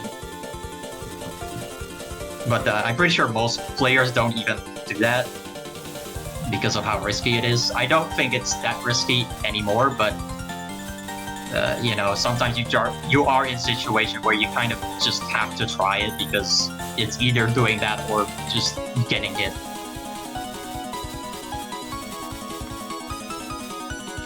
You know, especially, of course, if you don't have bombs for it or a hyper. Nice, Yeah, see, there we go. That was me going through a laser that definitely still had a hitbox. Is it 5 minutes for the down one on Shiori? I think it's 4 minutes 20. And in stage 7 it's like 2:20, I think. Hence why I'm not suiciding there anymore. Yeah. Even if you miss suicides earlier, you can always rely on Shiori round 1 and 2 to just get some good stuff going. Yeah, very good round 1. I feel like it was 7-8 million, something like this. I was not paying attention to what my score was at the start, but yeah, that probably. At least the It was ending, definitely a like, good round though. yeah, like the ending, I think you got like 4 million pretty quickly within like a minute. I also had good combos going. Something that's also good about the hit combos is that the higher the combo and the higher the ESP, the quicker the ESP will also go up. Also naturally. Which is why sometimes when you just get those crazy big combos going, like I'm sure in the Marisa round earlier, you could just get the reset at 0, but then the next hit on the enemies will just get you back to 655k instantly. Yeah, this kind of thing. So sometimes you can just get a double, like 1.3 million in a quick succession because of that. I did get a boss cancelled there, but I was lucky and I was able to get Big Reflect right after that. On top of the fact that the spell point requirement went up because Tiri's bot showed up. That makes the requirement go up by an additional 51,200. Also trying really hard to like micro stream that level 2 just so I'm able to catch those enemies. Yeah. And reflect. There's a bunch of those little things I'm trying to do deliberately just to maximize my scoring opportunities. I'm probably gonna hybrid here. It's a very nice restream at the end. Okay, yeah, I was expecting those fireballs to get reflected, but they didn't. That is an example of what I was talking about earlier, how you're trying to reflect, you're trying to kill enemies and then, you know, hoping that the fireballs get caught in the explosion. In this case, it was actually the opposite thing that happened, where I was expecting the enemies to die, but they barely didn't, because the fireballs just happened to just barely in the way, so I couldn't actually kill them. And I wasn't ready for that, so I got hit there.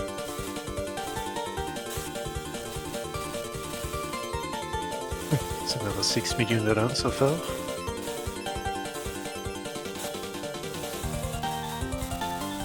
And right there, the fireballs were definitely not gonna be chain reacted, so I did actually chart it up to a level 1.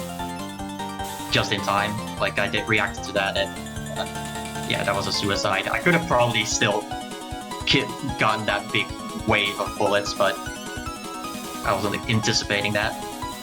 In general, I do actually play a bit more risky with suicides in that whenever the AI gets to her last hits, I will not immediately suicide. I will try to milk a little bit more out of the round before suiciding. That's just one of those little risks you have to take when you know, you have a PB that is this high. You know, and every second that you're able to play out a round is, you know, a second that you can get some score. And I think on this round I'm gonna try to go for a clear. Gonna try to win this round, but we'll see if it happens. Good have, yeah, that's reasonable. That's like a 70 million ending entry for stage 9. Yeah, easily. If I get a clear here, I'll have 70 million.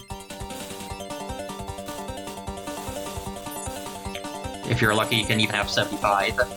Yeah, if lucky. Something worth mentioning in the boss spawns. If the AI decides to manually spawn a boss with a level 4, I think you have to counter with like 200k at least. Not 51k won't work, and I don't think 100k will work on that special occasion. If a boss gets spawned with a level 4, it works the exact same way. You just have to, it just increases the requirement by 51k. It's not like it increases it by an extra like a multiple of 51k or something. It's just the standard. Okay, yeah, so just 100k at that point. Yeah, I needed 100k or 102k 400 basically. Yeah. We won't go into the details. Yeah, also one thing that also increases the spell point requirement are boss panics, actually. Whenever you get a boss panic, that can actually be pretty useful for survival because it makes it more difficult for the AI to reverse your boss with spell points. So, you know, that might be a little thing that's also not that obvious even for, you know, standard play. But obviously, you don't really, in a survival, right? You don't want to deliberately try to get as many of those boss panics as possible. Never mind the fact that you're increasing your spell rank, which is not really relevant in a survival run, but in a score run, that means everything. Looks like another 6-7 million for this another run. Yeah, 70. Yeah, and as you can see, it's 75 plus. That was a very good Fury round. Yeah, all the rounds were good. 8.7 mil clear. Yeah, I'm pretty sure this is also my best score up to this point right now. I was We're looking gonna see what Yumemi is gonna do. I was looking at the score, and I saw 666666650. I was sad.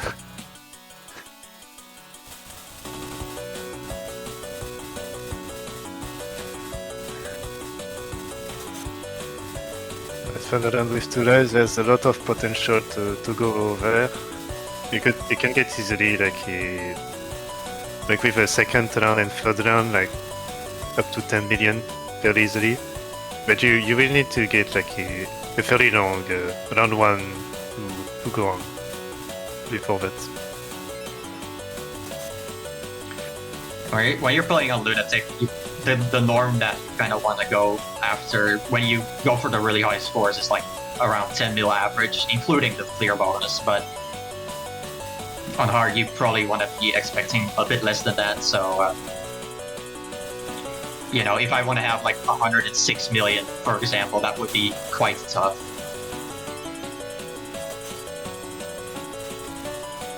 All the bonuses limited to 255, like the maximum hits.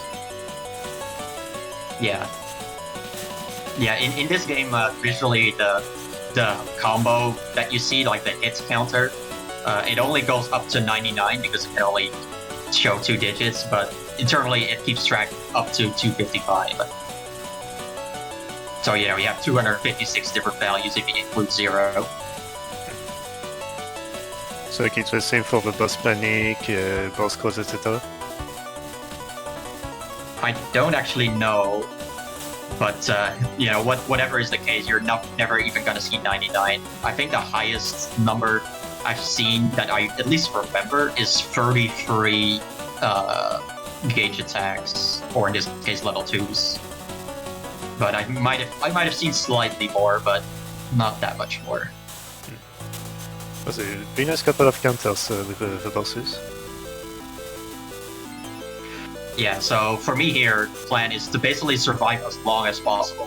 However, since this is hard mode, it is just barely not worth it to win the first round. Because on hard, you start actually gaining more score from subsequent rounds compared to easy and normal. So, like, basically, the higher in difficulty you go, the more difficult it becomes to stall the first round, but it also becomes less worth it. So it kind of, it kind of goes against you in 2 different ways. So, like in this case here, I'm gonna actually try to clear the game with no isolates. And then, you know, for the first round, I just try to survive as long as possible without actually getting Yumemi to die.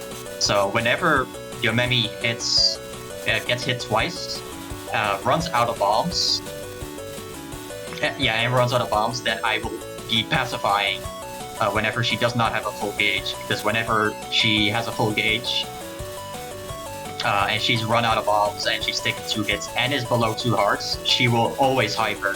to save herself from getting hit. Because again, the first round of Yumemi has no timer. So I can basically use that to minimize the amount of chances that Yumemi will die prematurely. Because if that were to happen in a run like this, the run would be dead right there and then.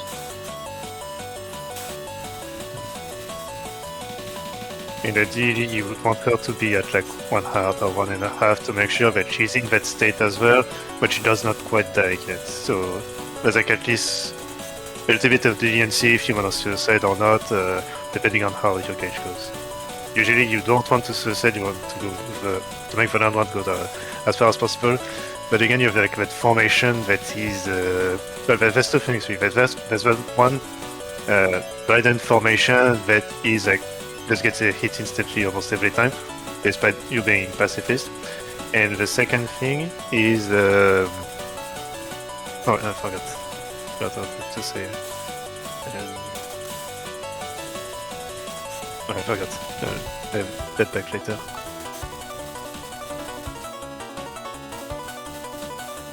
With Kotohime, it's actually pretty rare to see Yumemi be at any HP value that is like a single heart or 1.5 hearts. Like Kotohime is not a character that causes the AI to get hurt early very much. So if that does happen, it's extremely lucky, and it is something you want to see. You would rather see if Yumemi take 2 hits and be at 1 heart, because that way she will be in her defense mode, but she will need 2 hits to die. So even if she gets hit by the one enemy formation that can cause her to get hit early, I will still be safe. Okay, so yeah, now she's taken her 2nd hit, so now I'm actually not shooting and just waiting for Yumemi to reach max charge. But again, since there's one enemy formation that can actually cause her to die, I am playing with fire here. And yeah, now she's at a full gauge, so now I'm starting to try to intensify the match again. Unfortunately, those fireballs were not in a good spot. I think I didn't see that fireball. I think it was obscured by the cross. That can happen, unfortunately. Sometimes. Oh yeah, and then I got sniped by the bullet that... I don't know if I didn't see it or if I thought it was going slower, but... yeah, that was unfortunate. It was faster and not part of the cloud formation. It was almost 6.5 million down. That is definitely the one weakness of this run is this first round. Like, obviously, it looks like I did very good, but I've actually had a round on this category that lasted 19 minutes. And if that had happened, this score would have exploded. Yeah, I think the highest I've seen was like 12 to 15 million for the round alone, something like this. Like, usually depending on the deck of the round one, you just use like how many minutes were in that round, and it's like almost equivalent to the score you get from that round alone. Yeah, 1 million points per minute. It's a good estimate. Yeah. I mean, if you're playing extremely safe, then you're gonna be scoring less, which I would say is not a good idea. Like, I've seen a scorer by Zill, for example, that played this character on normal, and he lasted 22 minutes, but he scored so little that he ended up getting a way worse of a score in the end. So, like, even though you try to last as long as possible, that isn't simply the whole story. You still want to actually obtain points. And this is also, again, why broken shots are really annoying to stall with, because what will basically happen is that the moment you start shooting again, they will just hyper immediately, and then you have to wait again. So you just end up doing nothing for like 90% of the time, and that's like, really annoying.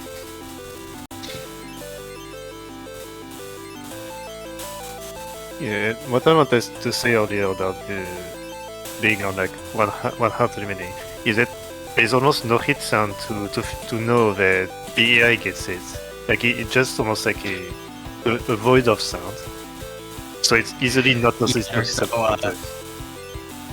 Yeah, there's no Pigeon sound that you hear that's like really obvious. So you do have to actually pay attention to what the HP of the opponent is. Unfortunate hit there. I've definitely had runs where the AI died and I was like, wait a sec, what just happened? Why is the AI dead already? You know? Sometimes that just happens. Yeah. But yeah, it's very important also like in scoring, but even to a smaller extent in survival to stream watch. Ooh, nice. Like for example, in a survival context, it is useful because you can see when the AI is charging the level 4 because that's something that Yumemi did right there. Going for the suicide immediately. Yeah, I played it safe there. 12 million rounds too, very decent. Yeah, very good round. Have you talked about why you go up to the top of the screen to send that level 2? At the beginning of the round. No, yeah, well, I guess the main reason I just do that is because whenever you shoot out a charge attack in this game, you cannot fire another charge attack again until that charge attack has physically gone off screen. And so I did that right there at the start of the round to basically get 2 level 2s in a row much quicker. It's just a small optimization in this case. The only exception to this rule is Rikako. If you try to do this very same thing with Rikako, the cooldown will be the same no matter what. The game will just not consider the charge attack to be off screen or, you know, basically out of existence if you do that. But with every other level 2, the moment it is off screen, you can charge again. But yeah, also like the reason why I fire level 2s at the top of the screen, at least with Kotohime, is whenever you place the level 2 on top of the boss, it will actually do a lot more damage. So like right there, the boss just died immediately, and that is because not only the boss moved up while she was moving around, but also Kotohime's level 2 does not go at a set speed immediately. It will move at a slow speed and then slowly accelerate. And whenever you get the level 2 to basically hit for more frames, it will also do more damage, you know, basically proportional to how much time is spent on the level 2 actually colliding with the boss. So it's basically point blanking, even though it doesn't look like this kind of an attack is point blankable. It's just, you know, it's point blanking based on a different kind of principle, so to speak. Good HP so far. Yeah, I did get hit early, I think once or twice, but since I'm at 1 hearts, I can afford another hit. And Yumemi got hit early, I think, too. I think this is actually happening because Yumemi's timer is reduced to such a point to where one of her hits can actually do less damage. So like she's not getting hit by accident at all right now because she still has all of her bombs. It's just a little side effect to reduce timer sometimes due to the way that this game calculates damage. It is especially common in lower difficulties, but on hard it can also happen on later rounds, like round 3 here. Excellent there. 6 million rounds so far, 6.5 even. Yeah, right here I'm probably just I think I'm playing safe here because I want to make sure I actually clear, because I've seen, you know, runs where I play risky and then I immediately pay the price and die. So that was not something that was worth doing. Even though, you know, if I was really being greedy, I would just spam level 2 still. Yeah, you keep the full gauge on check in case of hyper. Up 7 million now. Excellent. 103 million. And that is also the first ever 100 million on hard with Kotohime, and that it is also the 4th, I think, ever 100 million on hard in general. I've gotten 100 million with Ellen, and Mima, and Shiori too. So that's now 4 characters that have 100 million. And 100 skill as well. And yep. Yeah, and so getting 100 million with different characters at this point would be ridiculously hard, I think. You would need to have a character that is at least a character that does not kill Yumemi super fast, like Kana, for example. Like Kana and Marisa would probably be the next two best characters for 100 million, but it would require a ridiculously long first round for that to happen. Like I've had a run that had 96 or not 96, 93 million with Marisa, and it had a first round that lasted 16 minutes, which is ridiculously long already. But that was still not enough to get 100 million. So a lot would have to go right for 100 million to happen with any more characters on hard.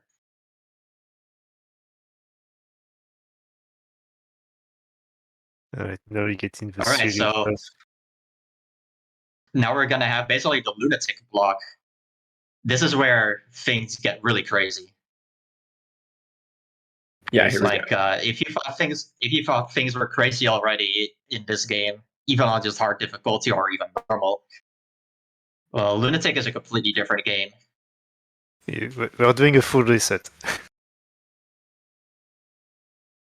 That's how different that is. We're resetting the full commentary from the start. It's really nice to see that we got like so much variety in difficulties and like characters. Like we got 4 so far. Yeah, So almost have a cast. I was expecting mostly Lunatic, so it's good to see that we're having a substantial amount of them be lower difficulty. Like I think half of them actually. 2 normal, 3 too hard, and I think 3 normal, 2 hard. Yeah. I mean, easy is not really interesting. Like it would in a scoring context, it would basically be the same as normal. So, we don't really need that difficulty to be present in terms of like, variety in gameplay. The stream layout is going crazy.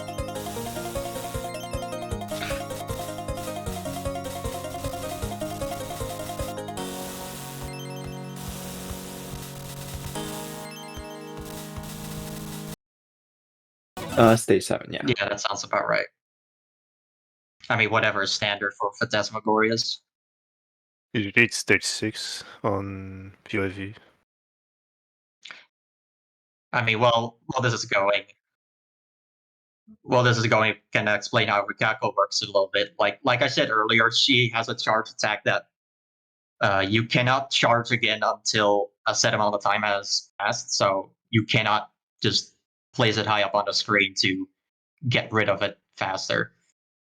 Rikako is very good in terms of damage output, both from far away and in point blank. Whenever you're point blanking, you basically have 4 gears hitting the boss simultaneously, but it's for a very short time. But that is actually the highest DPS in the game that you can have. If you shoot it from far away, though, it will still do almost the same amount of damage. So it is actually a very good attack to use from far away. Definitely good in a survival context. And then her charge speed is pretty slow. And she has fast movement speed. And fast movement speed is definitely a bit more useful on Lunatic, where everything just goes really fast. And then she's also one of the broken shots in the game, because her gears that she spawns as her EX attack, they tend to get the AI hit early quite a bit, due to both the speed of the gears and the size of them. Oh, that's a lot of stage 6.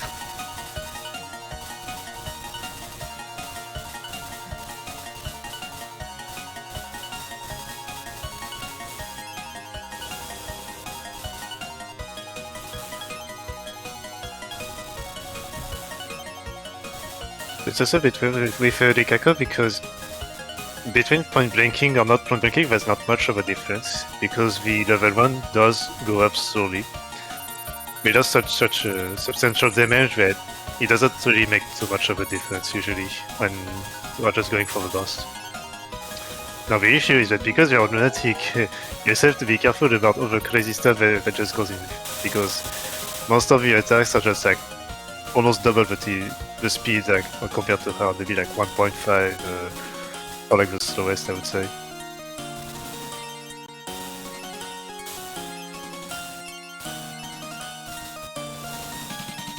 And this is just survival, but you already see the difference between like a hard survival earlier and a hard scoring. Like you don't see too much of a difference between scoring or survival. Besides not using level 2s, of course.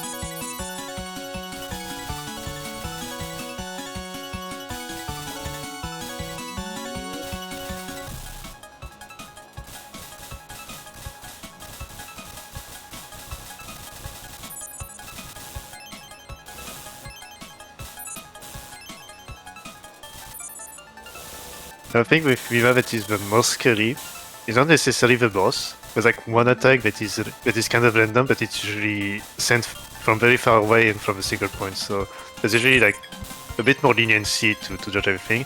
The most scary part comes in from like the level 2s and the level 3s, which are just very dense. And there's two components, one that is like fixed, and the second that is directly targeted. So you have to actually be able to move around in between the lanes.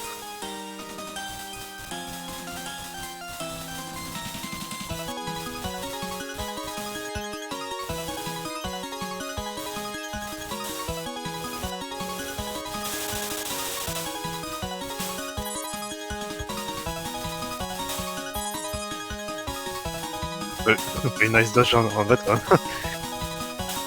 I was looking at Mima, but yeah, is tripling in terms of dodging.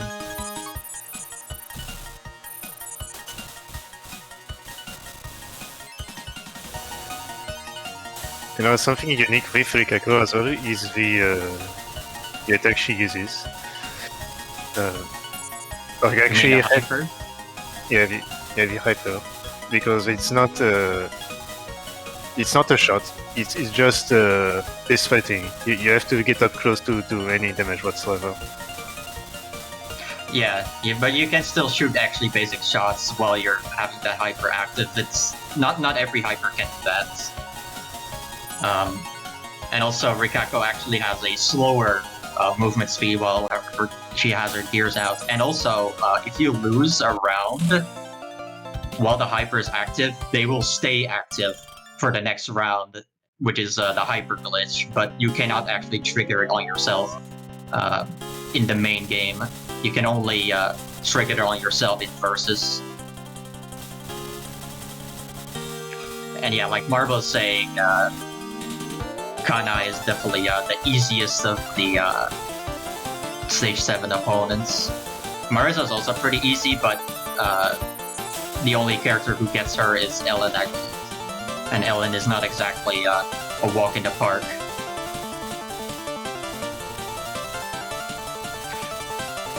Like in general, Kana has the easiest to dodge patterns, and on top of that, she also has a slow movement speed herself, which means that she's also gonna die earlier than most opponents. Okay, that was it. I don't know if that level 4 was because there was no boss on screen yet, but basically if you get a level 4 out, well, there's already a boss on the other screen. It will just transform it into a level 3, and you only spend 2 parts of your gauge. So it's not like you're wasting your entire gauge when that happens. Not actually sure if it increased the boss rank or not, but... The boss ranks? In between the rounds? Well, I mean, whenever you're using a level 4, well, there's already a boss on the opponent's screen. I think it's the same rank, or above if it goes higher. Yeah, the boss rank, or it could just be that it's only the spell rank because it's a level 3 that it ultimately ends up being. I'm not actually sure, but I'm also just not sure because this is not how you're supposed to use your spells. But if you happen to spawn a boss because of spell points and you're already charging for a level 4, you might just end up still charging for it. I mean, it was probably still a better decision to do because you don't want to be using the level 2s. In survival, level 2s are completely useless. If you're using level 2s, you're only doing it to make the game harder. I did not notice, but there was already a miss. I don't know which stages there was death on.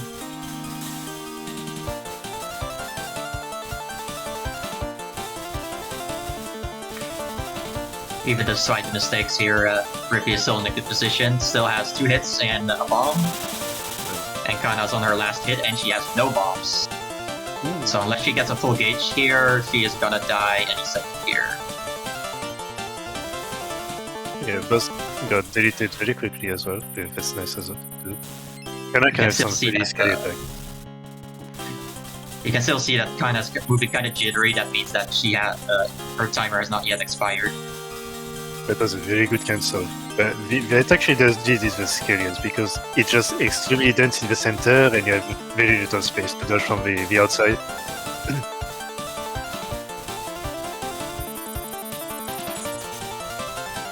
Nice Cypher.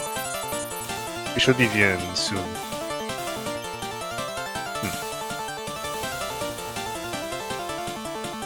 One more thing worth noticing with hypers is that it's possible to get like hyper cancels. I believe it's when you are in the middle of charging with full gauge and no bombs, and you press X, you actually have a reduced hyper that goes in.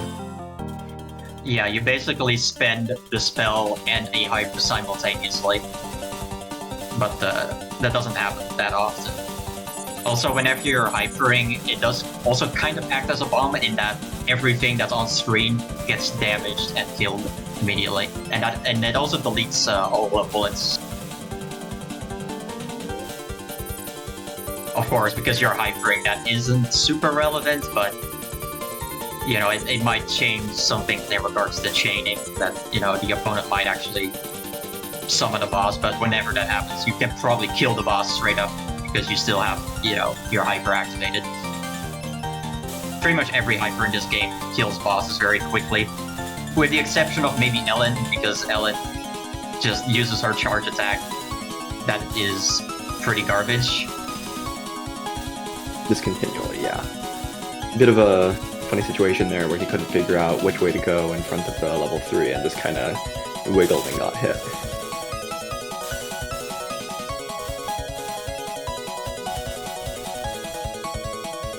Yeah, worth pointing out that, you know, this being Lunatic and all, despite this being a survivor on good bomb there, that he probably would have gotten hit. We're already, if you look at the score, 34 million. You know. Yeah, that's basically what I was saying about how Lunatic, you're basically gonna get your extents automatically. Right, right. Because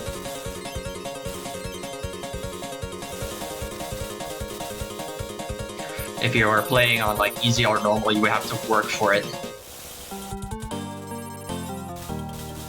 And on hard, well, then it might depend on the character. Probably if you're playing Cheer, you're probably still gonna get 20 million automatically, but it might come pretty late in the game, like stage 8 or 9.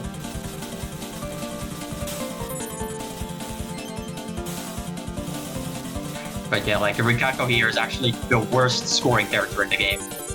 But she's still, you know, well above the second extent threshold, which is 20 million, by the way. You get one extent on 10 million, and your second extent at 20.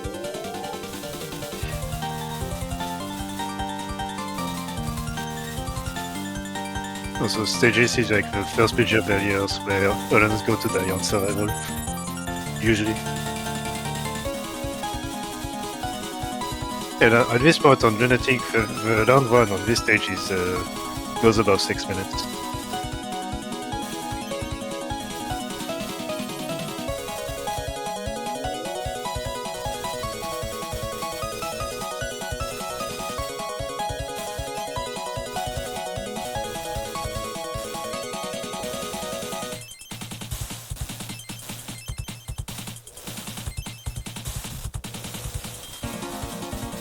Got trapped there.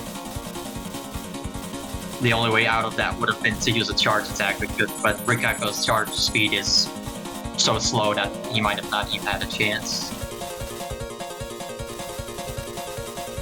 It is not actually the slowest charge speed in the game though, even though it's 1 star. The slowest charge speed is actually Ellen.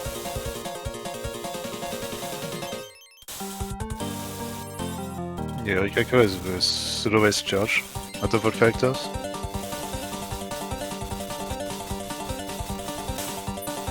Oh, there's a big cancel coming. Nice bomb. He was able to reflect some of it, but some of the bullets still kind of snuck through, so he did have the bomb there to be safe. Oh boy. Yep, you love to see that. Yeah, the very scary lasers are not extremely thick, so there's a lot of leniency to figure out. The hitboxes can be kind of wonky in this game, like sometimes it feels like you should get hit by something, but you don't. Yeah, best example of that is... Hey, go Right ahead. on. Oh yeah, I was gonna say best example of that is the way the sprites are set up. Ellen's hitbox is actually just in her head, so it's not like everyone else where it's like middle of your back. There's also the thing where I think in this game the hitboxes are like actually just a bunch of lines, and sometimes the AI can apparently just go through stuff. Yeah, it happens if Because- like lasers are angled too far.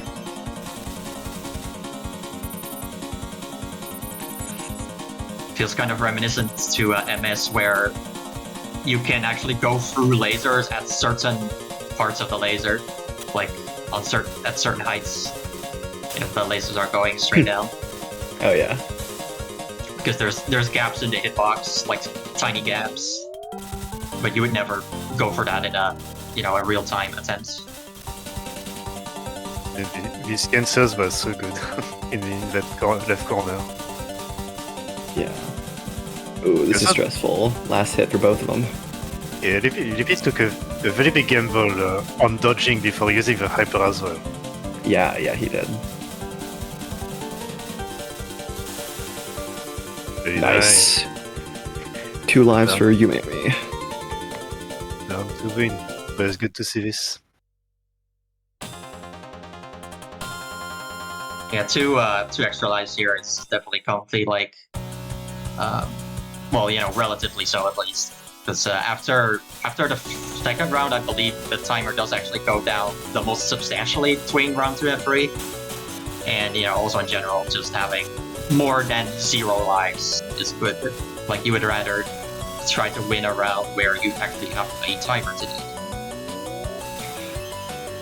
In general, you don't really expect to win the first round here, but maybe we'll get lucky. Maybe we will actually see a round 1 win here. We'll see one. This will be a bit tough. Yeah, I mean, it's a broken shot, so it could definitely happen. Like, there's definitely situations where Yumemi can just get hit multiple times in a row, and that can actually also happen because whenever Yumemi gets hit, she will basically be invulnerable for a second, and while she's invulnerable, she will not react to any bullets or any hitbox at all. So whenever her invincibility runs out, the instant that she's inside of a hitbox, she will just get hit again. That's definitely a common way in which, or at least the most common way in which an AI can get hit 2 times in a row very quickly.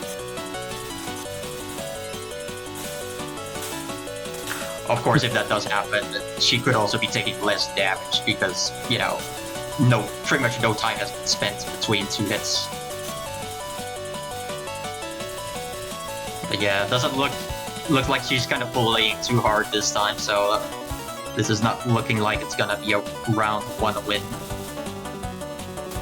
Yeah, it's pretty good if I can get like 1 bomb or both bombs in the first round, like in any difficulty for like the characters. Oh boy. Okay, I think- so we're a bunch of fireballs. Yeah, I think it's like just bad luck that she did not get like only 1 bomb in.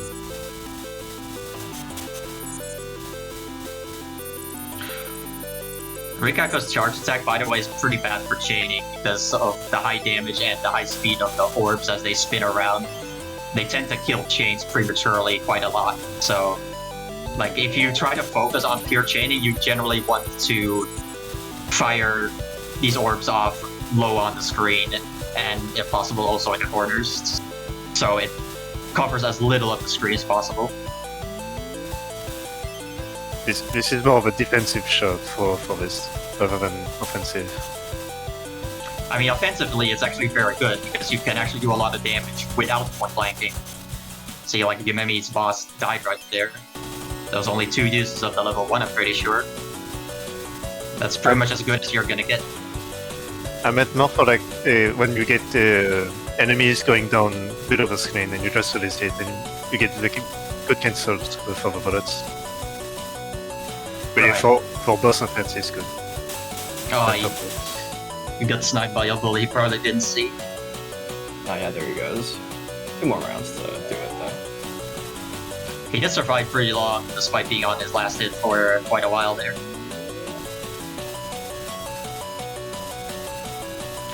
In general, when you're playing for survival, it is also not that good to spam your charge attack a lot, because again, it kills chains, and also you can't really get spell points to summon bosses or reverse bosses, but you know, in this case, Rippy does have a full gauge, so he doesn't really have to worry about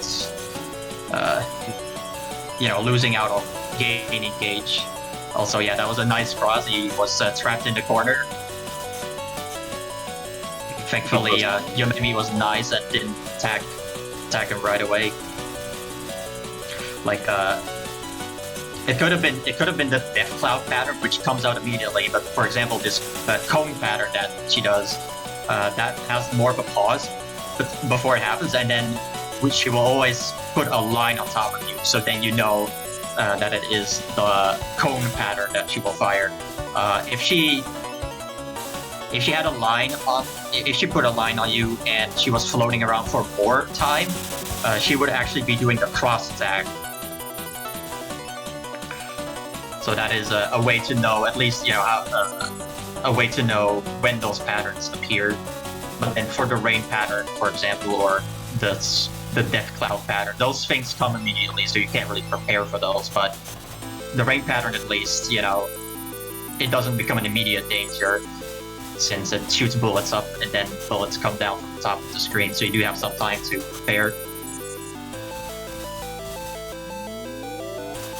So, something And, that's you know, a bit, yeah, go ahead.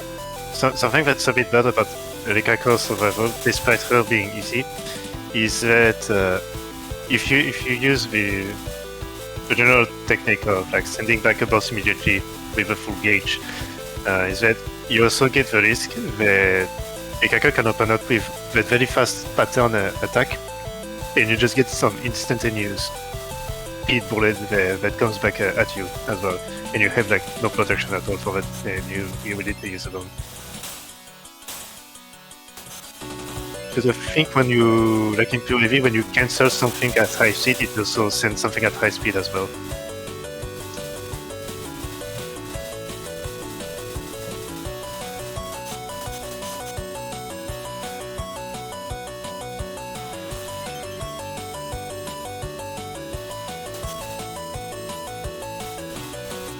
Go on, Casey, if you had something else to say before I cut. Yeah, I think what I want to say is like this logic about predicting what Yumemi's boss is gonna do. That applies to most other bosses too. So like, for example, if you were to fight Rikako, and you know, instead of Yumemi here, she has some patterns where she will have this like wireframe effect that you can see right here. Well, if it's a circle, then you always know it's going to be a level 3 bullets that she spawns in like this kind of a spirally formation. But if she has the square wireframes, then she will always use the pattern where she shoots a bunch of EX attacks and then a bunch of pellet bullets. So it's not just Yumemi where you can predict boss patterns, and that is definitely relevant in survival. Very nice. And that is the end. Still also with an extra life left. That's very cool. Yumemi lost too fast. Early day.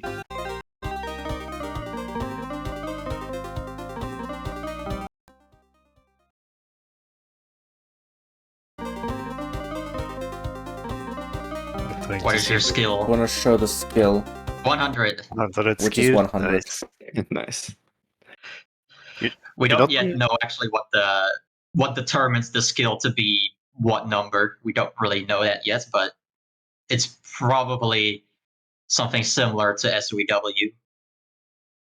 You don't get always 100 skills on Lunatic. Hard, it's pretty rare, and I don't think normal 100 skill has been done like once. Well, now we have the last of the commentator runs, Christians. Yep. Unfortunately, I wasn't able to beat this. I believe I said in my run comment that I was hoping I would have beaten it by now, but I pretty much haven't played. Yeah, the rest of the free Yeah, stuff. yeah, right. Can maybe check real quick if your run comment said anything else. Yeah, let's see. Yeah, all I said is, well, it would spoil the run, so. Oh, right. Unless that's all that's been said. Okay, so here we start off with versus Kana, which is good because she dies quickly. But I find that scoring against Kana is actually really nice, I find, because she just does a whole lot of nothing, and so you kind of get to dictate how the round goes. You score like on her, pretty much. And of course this means that the round can go a number of ways. We talked about Mima a bit before, but she has a level 2 that just spawns a million bullets in one of the corners of the screen, and it's really nice for scoring. Arguably, a round is good, maybe a little better than Kotohime in theory, but they're about matched in terms of scoring potential. And her boss also has a bunch of pellety attacks, unlike Kotohime, who has a very kind of passive defensive boss. So here, Kana hasn't even taken her second hit yet, and I'm already over 4 points in round 1, so this is going, pretty well. For Lunatic, I usually shoot for 10 million average per round in the early game. So that's including the clear bonus, which we get here, and so I don't quite hit that, but usually I miss that by a little bit in the first couple rounds and make up for it in the later rounds. So that's 8 or 9 million, a little over 9 million coming out of stage 1. Here stage 2 is Mima Mirror, which is always a pain in the ass because Mima's EX attacks, which are these balls that bounce around and get, you see right there, their direction is influenced by taking damage, so if you shoot them you can affect how they move. They clog up the screen and they're just a massive pain to deal with. But of course Mima is a great scoring character, so the mirror match in particular should score high.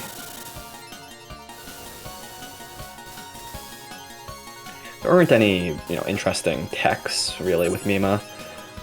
Like there are with Kotohime, it's just, timing your level 2s. She also has a very, very nice level 1 charge attack, where if you point blank it can one-shot some bosses if you add in a couple of normal shots, and will two-shot pretty much anyone. So that's really useful. And otherwise, I think yeah, the round's level just 1 is going. also piercing. Yeah, it is piercing as well. Really nice to cancel through bosses. And I think the level 2s and level 3 always spawn on the opposite side of the character it spawns on. Yeah, I believe so. Right, so here, both this run and last run I got down to half a heart pretty early. I tend to play more aggressive in the early game just because it's easier to reset, and then later on I'll start playing more defensively, and even here,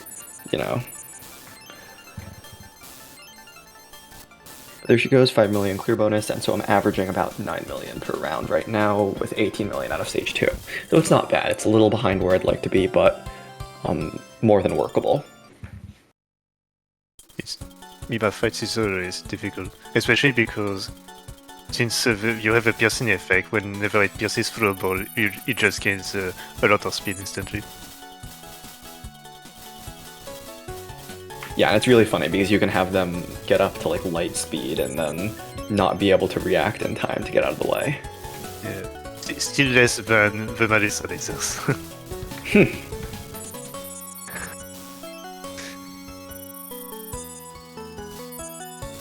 So here's Something- Ellen. Oh, yeah, go on. Go. I really, really hate Ellen just because there are times when between her level 3, which you see here, and all of the orbs on screen, and when she's got a boss up, it is very, very nearly impossible, I find, to dodge. Like, worse than some Yumemi patterns. But usually she dies pretty quickly, and she has that one boss attack we just saw, which sends a million pellets, so it's not all bad. I have lost way more runs to Ellen than I would like to admit, though. Here's nice. Yeah, it's really annoying to deal with, even if you know about some save spots. Like, there are save spots, for example, when you see Ellen do her EX attack pattern when her boss shows up. If it's the first thing she does, there will always be a save spot in the bottom right corner. And I believe if it's the pellet pattern that she fires first, then there's always going to be a safe spot in the bottom middle of the screen. So that is also some things to keep in mind, that there are some bosses where you can memorize safe spots to dodge it reliably, or at least, you know, more reliably. You could always have fireballs in the way of something else.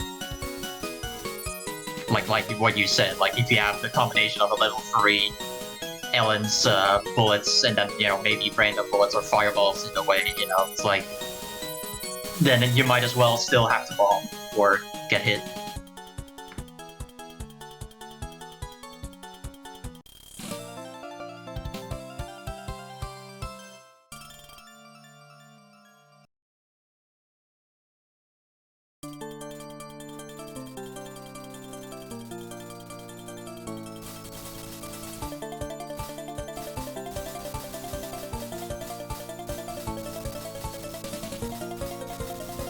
Is reconnecting, I think you said. Yeah, okay, I will try to commentate off Twitch for a minute then. Yeah, we have Kotohime fight. Never mind, he's back. Yep, sorry, I didn't see what you sent. Okay, yeah, so here's Kotohime. Huge pain in the ass to survive against because her level 3 essentially sends... It makes you micro in a game where you don't have focus, and so you can imagine about how well that goes. And even her EX attack, those little mines, explode at random places on screen, so there's no way to foresee where they're going to explode. I did get a nice full chain on that one mine, but other than that... Those EX attacks can also go to the very bottom of the screen. Yeah, literally, like, the bottom. I know, I was going to say something else, I don't know. Yeah, but generally just a massive nuisance to deal with. And her boss attacks are also usually pretty difficult to dodge as well, so not the most enjoyable opponent. Usually I would rather have her as early on as possible, so here I think stage 4 is not ideal, but it's also, you know, not the end of the world or anything. For Kotohime, there's like 2 patterns in the level 2s and level 3s. There's like it's slightly in spiral, but there's one where you have a couple places where it goes in a straight line with 3 spaces. But because of the speed, it's really difficult to read that very quickly. One aspect that we just see as well that is a bit special about Mima is that her hyper constantly is an auto shoot. You auto shoot with this shot. Her hyper gives you auto fire immediately, and it's always on, which is actually a massive pain in the rear sometimes, because there are times when you actually don't want to be shooting and just want to let the round cool off. And sometimes there are ways, I don't know how I got hit there. Yeah, so sometimes, I think I'll do this later on against Yumemi as well, I will just find something that blocks my shots, like one of Kotohime's mines or Yumemi's crosses, and just shoot into that instead so I don't deal damage to anything. Yeah, because the hyper is not great for chaining. It would kill chains if you just, you know, sit in front of a bunch of enemies. Yeah. I mean, sometimes it can be useful just so you can like kill fireballs in a pinch to you know, quickly get like, say, enough spell points to get rid of a boss. Yeah, just another score check-in. 37 million points, so I'm averaging a little over 9 million per round again. So... Ooh.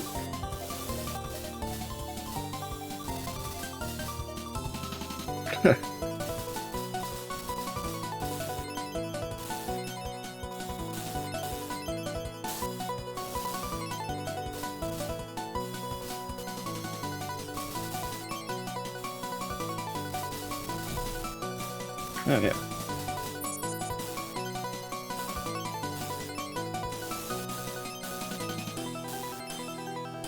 The scary thing for this land is just not to get fooled by the lasers whenever they come in.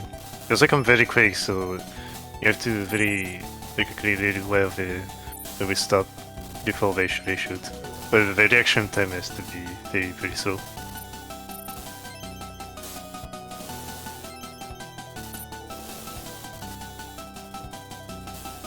Yeah, Marissa, I mean, strictly speaking, she's supposedly one of the easier opponents, but the problem is you just have to deal with things coming from all directions. You have the 45-degree spells coming in, you have EXs coming from the bottom, you have, obviously, all your normal bullets coming in from the top, and it's just a massive pain. Everything is really difficult on Lunatic, I'm gonna be real. Yeah, and that's even despite the fact that Marissa is one of the easiest opponents. Yeah. We got a guest here. Hello, Mary Podmas. Oh, hi Lorenzo. Very fun. It's PoDD, The one and only. Oh, you got... Yeah, so here, I completely forgot I had that miss, but yeah, somehow I died to Marissa. Oh, we got are you contemplating to reset? I think I'm contemplating the reset. Yeah, and then I decide, what the hell, I'm gonna continue anyway. Yeah, it Completely is forgot generally... that was a part of this run. it's generally not great to die at, what is this, stage 4? Stage Or 5, I stage think. 5? Yeah, ideally, with what we were saying earlier about extending rounds by suiciding, you really want to save them for the later game on Lunatic, especially with how hard the game is. But sometimes one early game miss isn't the end of the world, especially if you can no-miss stage 7, because usually I budget 1 life for that. And so I think, I'm pretty sure what I was thinking here is, if I die to stage 7, I'm going to reset, because then I've only got 2 lives for the last 2 stages, which isn't really workable. Yeah, that makes Would sense. you have reset if the second round scored poorly? Probably, as well, but I was pretty confident at this point that it wasn't going to score poorly. I mean, just looking at how it's going. Yeah. I mean, a Defecant is also not the end of the world if, you know, your second round gets a really, really great score. Yeah. I mean, with Mima, it's not that difficult to score high, but, you know, of course, you do have a PB to contend with. Yes, we already like 9 millions, 8 millions plus compared to the beginning.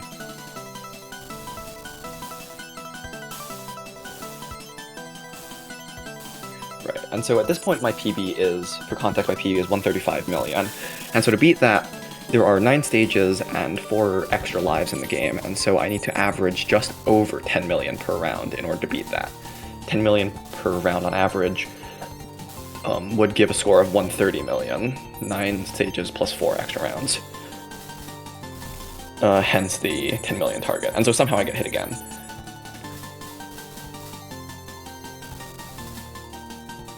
So, you know, not exactly my best stage ever.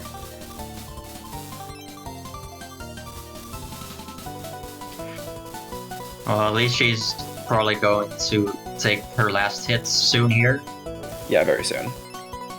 I'm also playing surprisingly reckless. Yeah, I mean, you probably should, given that you died. Right. Got the hyper off just in time. Probably would have been fine anyway. Let me see if I can see the point to where Marisa stops jittering back and forth. Does that mean her timer has expired? But so far, okay, I couldn't quite tell there. Maybe pretty much instantly. Maybe she got hit, or yeah, maybe she just got hit instantly. Yeah, and so that was a very good round. 12 boss flips, 15 spell attacks for a very, very high clear bonus. And then this is really nice. After that, I get stage 6 Rikako, which is probably the best scoring stage out of the first 6 stages to get, because Rikako is pretty easy to play against and she scores very high. So, you know, I'm most likely about to make up for that miss with a lot of score here. Yeah, she has a pretty lucrative boss in terms of scoring, and she is also a little bit less likely to get hit early if because she has a higher movement speed. And I guess I should mention, Mima is also not a character that makes the AI get hit very much. And it also kind of depends on the character, because there are some characters that can actually cause Mima's EX attack to move at blinding speeds. For example, Chiri, because basically her EX attack basically obeys physics, sort of, in the sense that if you hit it with a shot or an EX attack, it will move in the direction that in the opposite direction from where you shot it. Yeah, that should have been a bomb. That's really stupid. Yeah, there we go. The other thing I find about Rikako is kind of like what I was talking about with Kana. You, as a good scoring shot like Mima, you get to control the round, and so you can, if you play aggressively, really rack up your score. And so I'm dying quickly. I took 2 hits early on and just used both of my bombs, but she's dying faster somehow, presumably because of early hits, because you see she's out of bombs, and so this round is not going to be very long. So far, 3 million only from the stage alone? Yeah, so far. It's not going to be playing risky, because you're firing level 2s the moment that they are available. Yep. By the way, Christian, given Rikako's status, what's your goal? What's your score goal for this stage when you encounter Rikako? Score out of this stage? Usually I just aim for the usual 10 million. Just because I think anything above that is not realistic to hit consistently. That was a lucky dodge. That one as well, holy shit. That too. Yeah. Yeah, so basically 60 million going out of the stage, but since you've already spent an extra life, you want to have a bit more, and I think 66 is probably pretty good comparatively. It's about 9.5 million per round average, give or take, and so that was about 10 million out of stage 6, which is about what I expect. There have been runs in the past where I've gotten much more than that, 15 million. I got 20 million out of actually only a stage 3 Rikako in my 141 million Chiri run, but realistically those don't come up very often. And so here we are at stage 7, which is always Reimu for Mima, which is a big pain because Reimu is a really difficult opponent when it comes to having a bunch of her orbs on screen that just bounce around, and her spell attack, which I think we talked about when we watched the Kotohime run. And so here you see me shotgunning because it kills the boss very, very quickly when added to a couple of shots. And I'm playing pretty aggressive here. Usually what I do is I wait for her to either use both of her bombs or 2 minutes have passed to start using level 2s, but here I'm using them right out of the gate because I know that I need a good round here to make up for what I lost by dying in stage 5. And I do physically play with like a timer or a stopwatch right in front of me between myself and the keyboard. so I can track how long the round lasts. It's useful for letting me know when to play more aggressively, when to attempt a suicide, or to hold out for the round win, or so on and so forth.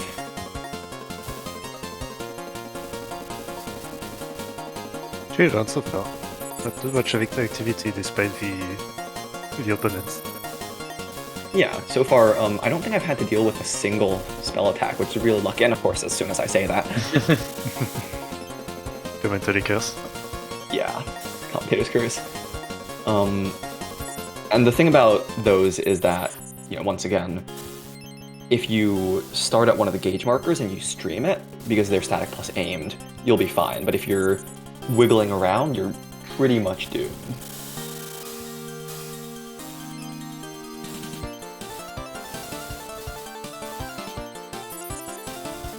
And so, like right here, surely I bombed this. No, wow, okay, I can't believe I dodged that. That was lucky. That level 3 was also firing in a way that was, not the ideal setup, because you weren't exactly at the bottom of the screen. Yeah, so like this level 3 is comprised of aim bullets and static bullets, so you can use a predetermined setup, so to speak, to basically just stream the bullets if you know the safe spots. Right. The level 2s are considerably easier just because you can wait for a defensive formation to get low and just blow up most of the pellets, so you don't actually have to dodge anything. Yeah, Reimu is one of these opponents that get really dangerous if she can have a spell go off and a boss pattern at the same time. Yeah, so far I haven't had to contend with many of those, which is really nice. Reimu used to be like the bane of my existence, but recently I've been getting much better at her to the point where I can pretty consistently make like 15 million off a first round win, which is really useful. Safety hyper there, I didn't really need to do it. And she pops it a second after me, which is really stressful because then there's a second, like I know she's almost certainly going to die when she comes out of the hyper, but there's like a second between me coming out and her coming out of the hyper where I can die and she can't. And so very shortly after the hyper is over, she's out, and 8.5 million clear bonus is very big. Yep, we have a 10 average now. Yep, 80 million off 7 rounds and a death is 10 million average. One important thing that I would like to mention is that even when the AI is going to get hit because the timers run out, they can still sometimes randomly decide to bomb or hyper. And that can be a really good or a really bad thing depending on your situation. Like in your situation on that round, it would have been really bad if that hyper went off, around the time she should have died. Right. And on the flip side, sometimes this can extend the early game rounds that you want to be longer in the first place. Like I've had a few stage 1s where that happened, and I got significantly more score thanks to it. And so I've got 3 lives going into the final 2 stages, and so typically how I try to do it is 1 suicide on Chiri and the other 2 on Yumemi when this happens. But if I have a good enough round 1, I will also just take the round 1 clear and then dump all 3 lives on Yumemi.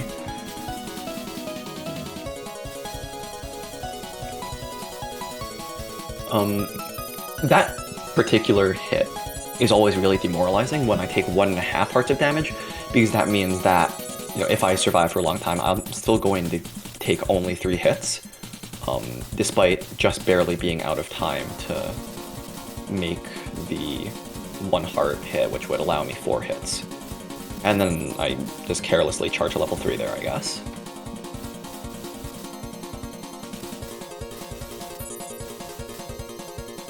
Do you usually aim for a no-miss up until stage 8, or you are like a suicide on stage 7?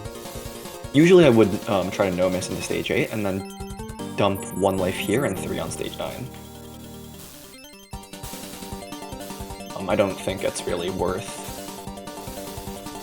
suiciding. I think Lorenzo does a different route.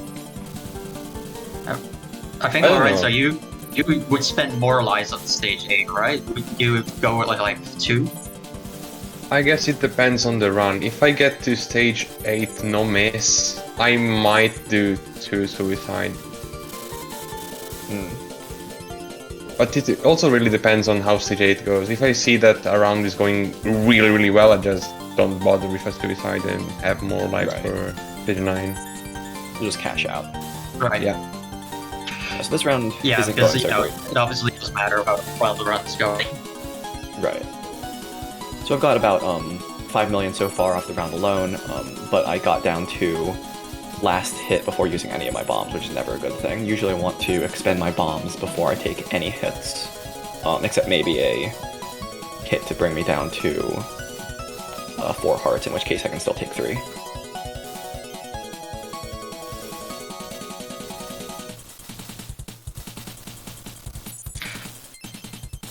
One thing I don't think was brought up about how well a round is going. Whenever you lose a round, not actually every component of your clear bonus gets reset. For example, your max combo actually does not reset. But in the context of a Lunatic score run, that isn't really relevant because you're probably going to max out your combo counter anyway, and even if you don't, you're not gonna gain that much extra, so... Right. I should also point out why I died just there. When Shiri's boss comes on screen, she has a flash of white that completely blinds you to pellets, and when the bullets are coming as fast as they are on Lunatic, that's essentially a death sentence. Yep. Especially like Yeah, you basically have to pay attention to the pellet bullets and kind of predict where they're gonna be a second later. And if you're not able to do that, then you just get blindsided, basically. Yep. I wasn't able to do that in time there. I kind of forgot that that was going to happen. There was one other thing that I was going to comment on. Oh yeah, that one Chiri boss attack, I'll point it out when it comes up again because it's definitely going to come up again, is very, very lucrative if you're able to get an explosion directly on top of it. The one where she shoots out just masses of pellets down and up and then left and right. And once again, a hit just outside of the... Yeah, a hit just outside of the 4 hit zone. But these are some really, really satisfying chains, just catching huge clumps of fireballs. And she's also using a fair amount of level 2s, which is always good to see. Missed that one, but I should get... No, okay. Snitching the counter. It is looking good for like the 100 million at the end of stage 8. Out of stage 8, yeah, which will be great. Caught that fireball clump immediately, which just rocketed my score up this, my spell points up.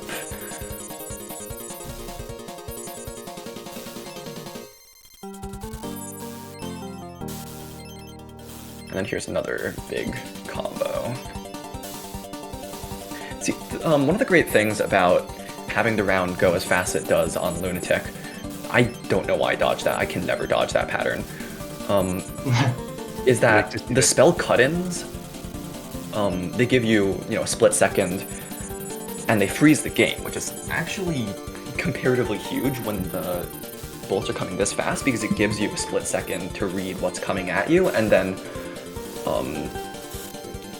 dodge accordingly. And because it essentially cancels movement inputs, you can stop and start on a dime to go wherever you need to dodge.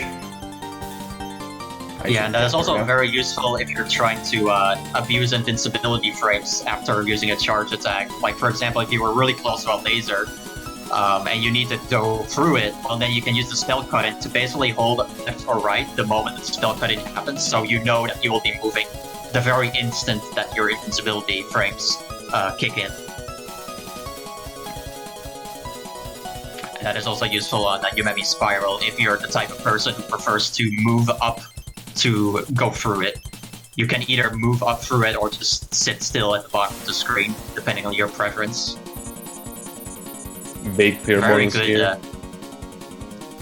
Seeing all the double digits, even on the boss panic, that's huge. Machiri still lost too fast. Always.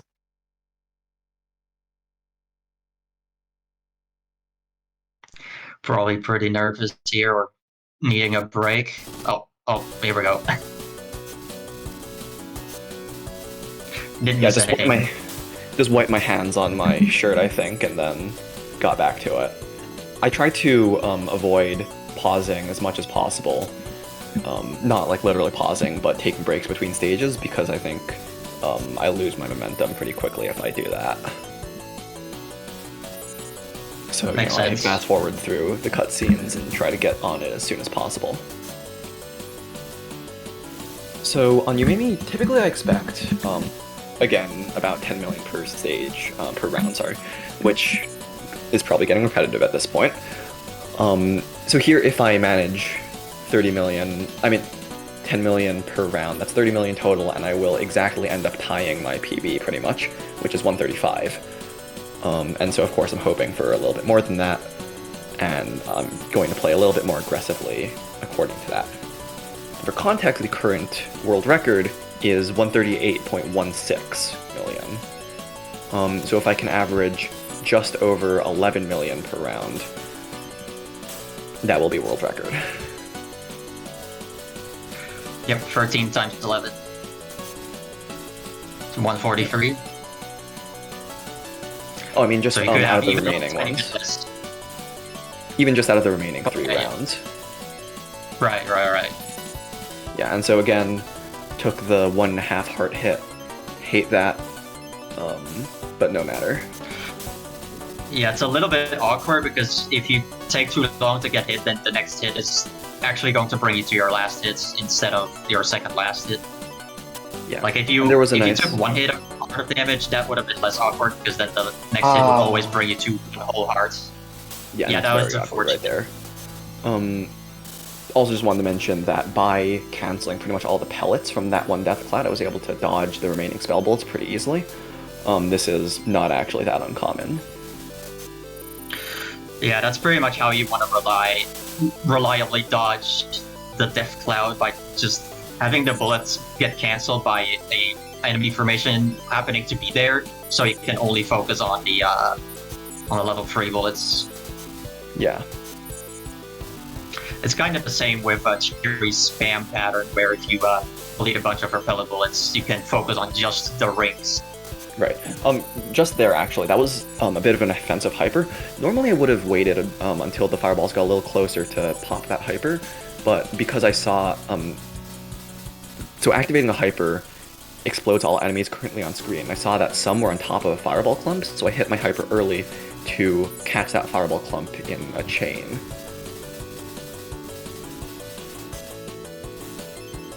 And so sometimes it's possible to do this sort of offensive hypering, even though you're using it in a mostly defensive manner.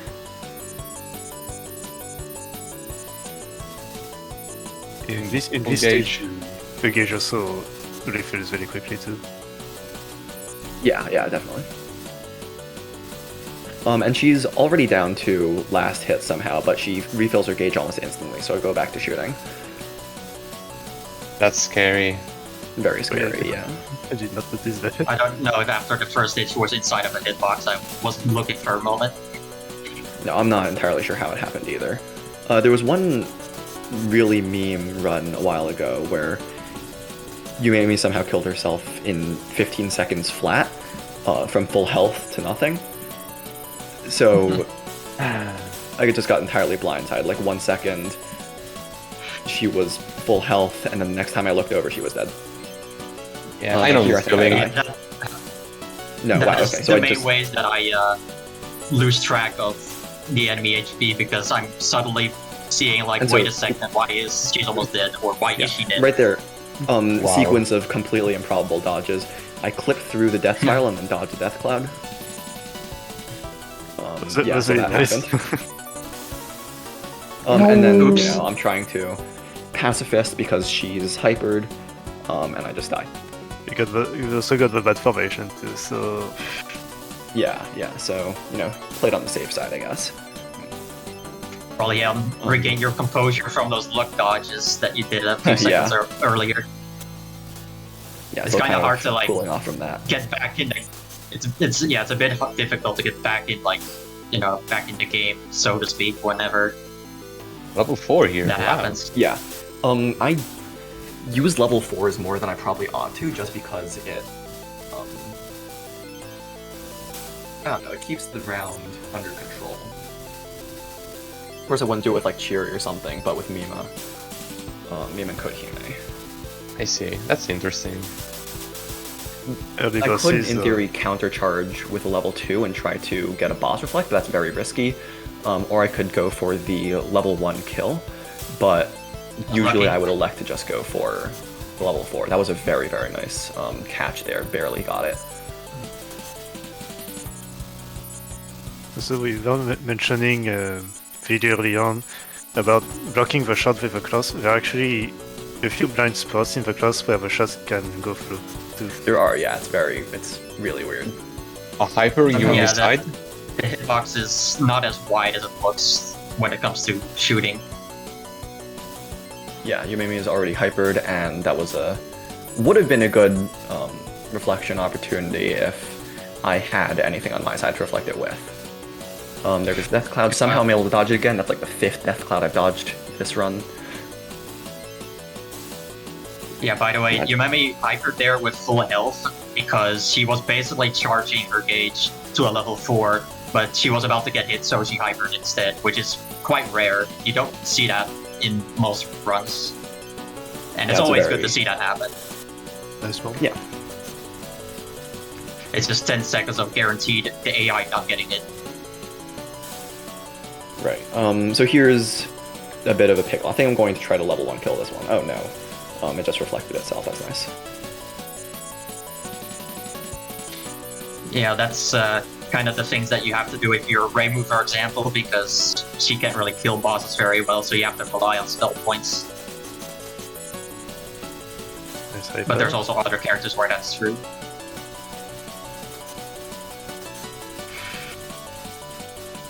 In general, whenever you can, you want to get rid of bosses through spell points, because, you know, it's a boss reversal gives you scoring the clear bonus.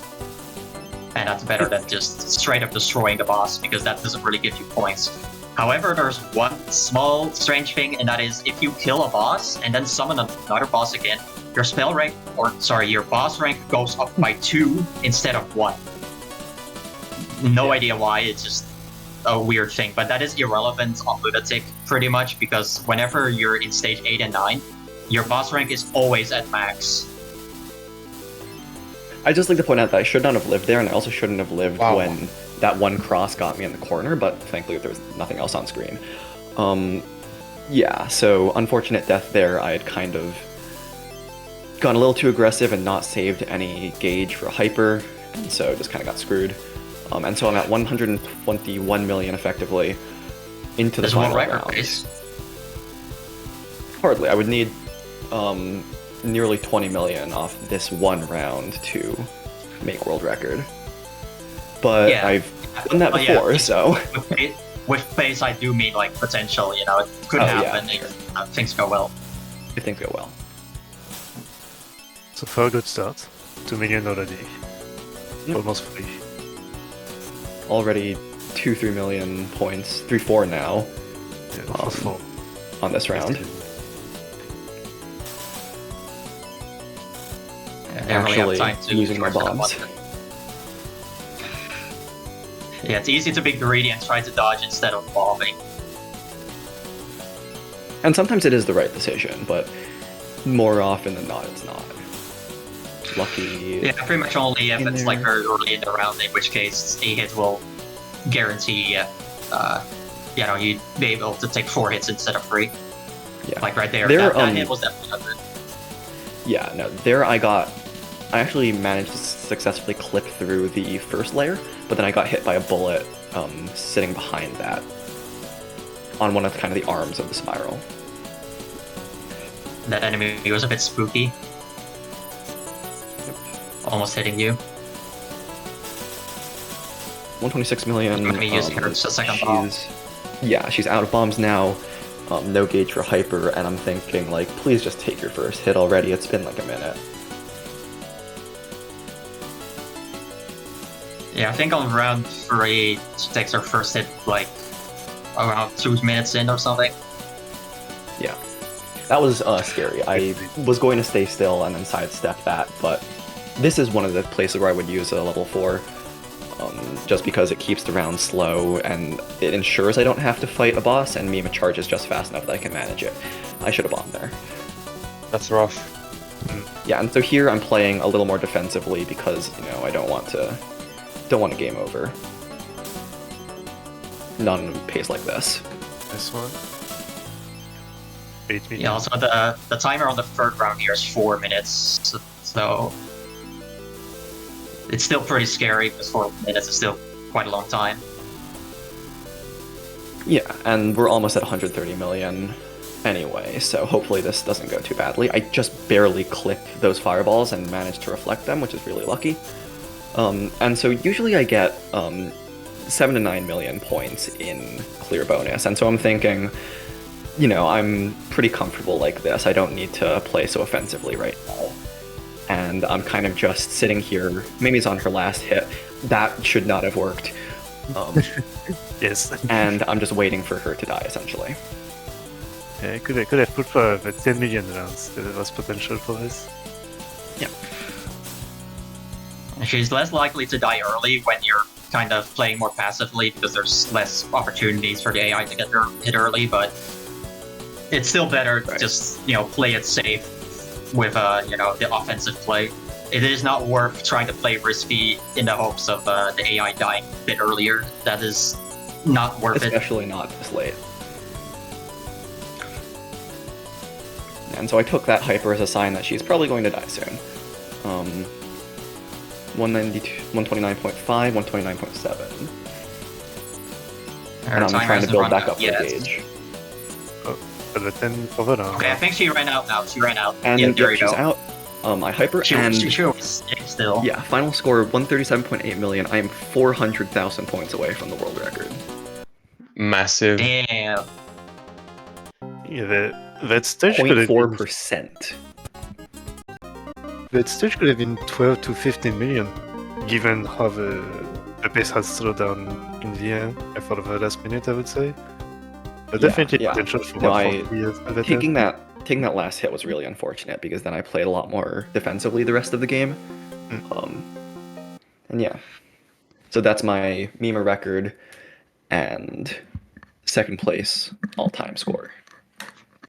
And see that you had a 131 mil run that could have probably gotten the record too. Yeah, that 131 could have. Unfortunate. That was also the run that got my scoreboard to entirely 120 million and above. Nice. Which is huge. Right, wide, yes. How long did it take you to reach this level? I started scoring on normal forever ago. I actually have like the timestamps from the pod Discord. Oh man. When I joined, then I asked like Casey a wall of questions. I remember this. I think I remember. Yeah, it was on MOTK that you started asking these questions. Yeah. It was back in 2022 or something, and I scored normal for a while and then moved up to Lunatic. And I got, let's see.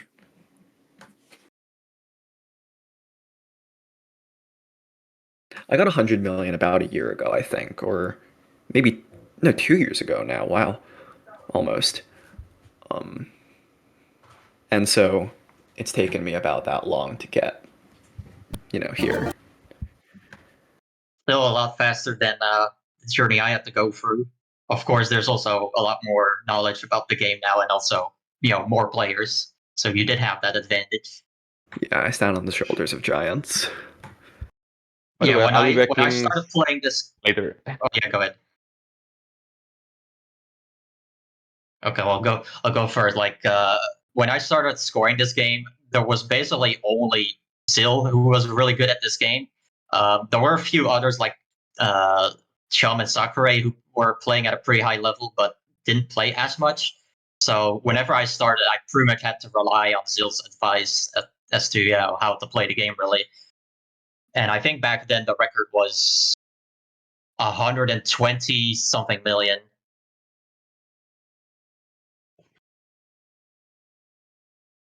On the Chiori board? It was probably 125-ish million by Zil, and then he raised it to like 133 or 132, which was actually also a Chiori run where he had to win the first Yumemi round in order to 1cc, or we would have game over. So it was extremely scary.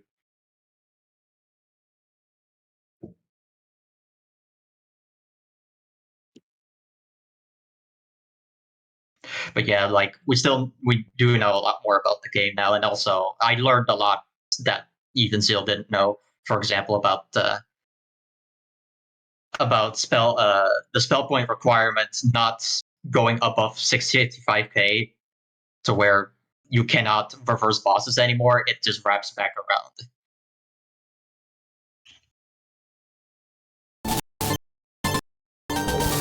And there's still a lot of things about this game that we still don't really know why they work the way they do. Yeah, I can't wait for someone to figure out how to replicate the extend duplication glitch. Yeah.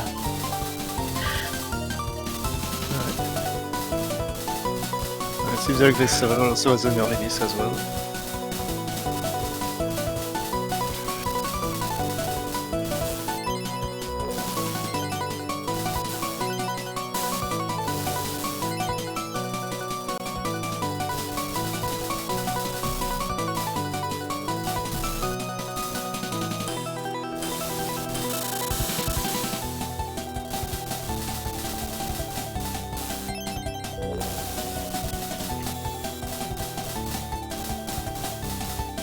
Looks like things are going well so far, just about to hit the 20 million extend. And not much to comment on, really. Not yet, at least. Yeah, well, we don't really have to go over, Reimu's kit, so to speak. We already had a Reimu run earlier. We did have all the broken shots covered. That's true, yeah, we have all the broken shots. It's a shame we don't have a Chiori run on today. But we'll have another Mima Chiori used to be the most popular shots when I started. Like, pretty much everyone was scoring with Chiori and basically only getting game overs. Yeah. In terms of scoring. Good round, Days of and no hit clear, 20 million. the days of no 1cc doubled.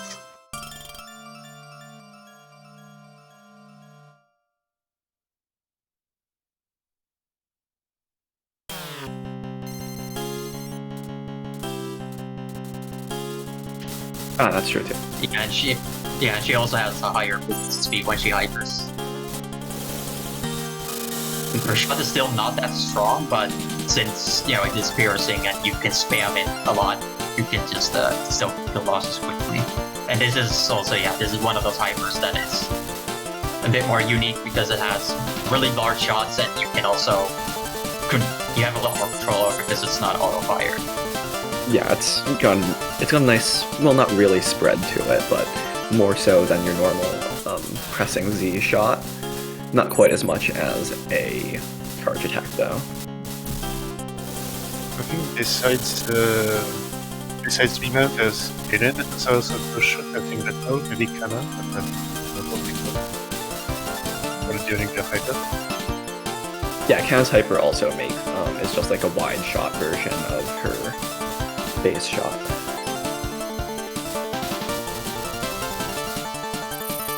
I just wanted to check if those were one comment, but not just bot hijack thing.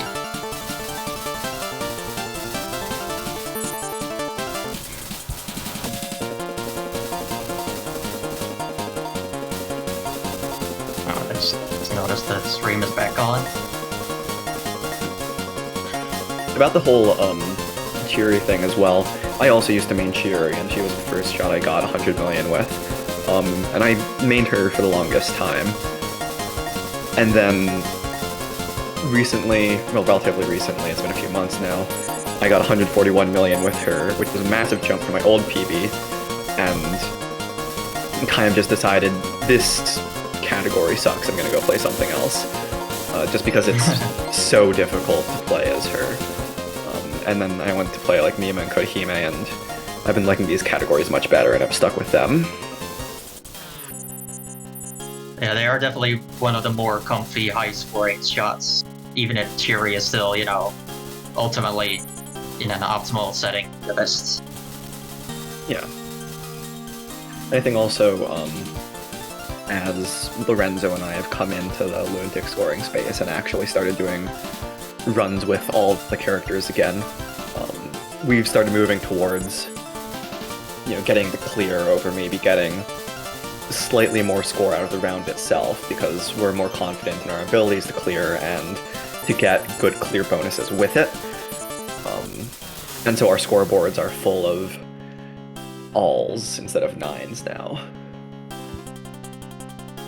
I think Lorenzo had an all, like an all C scoreboard for a time. Yeah, and I think, as for me, I don't think I ever had that. And currently my scoreboard is definitely has 1 or 2 9s. And I think also I, for a short time, had a 9 on hard.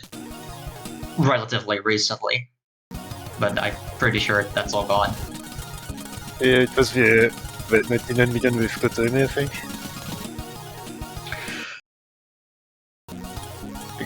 This may look small, but it's a lethal weapon.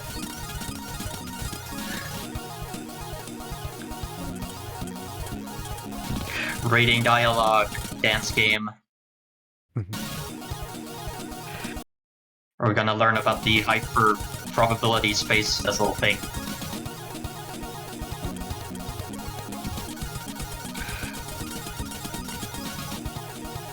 And also proving with science that magic is real.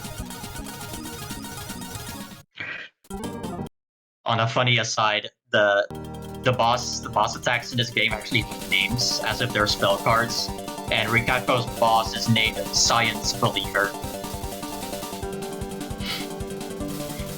Yeah, pretty accurate.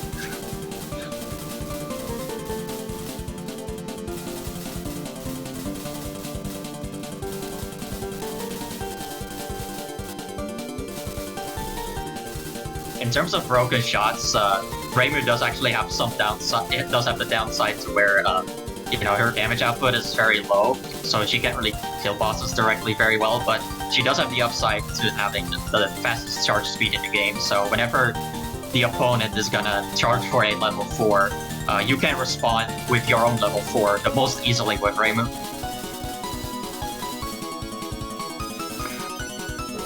Unfortunately, doesn't have a level 4 charge right now. I'm just gonna charge one right now. It's probably a bit too tight right now to do it. Yeah, especially this attack too late. Normally you want to put a level 1 on top of the boss when you're using a bomb. You can basically do it for free, but didn't do it right there. He did get lucky though with the basic shots and the level was not hitting him.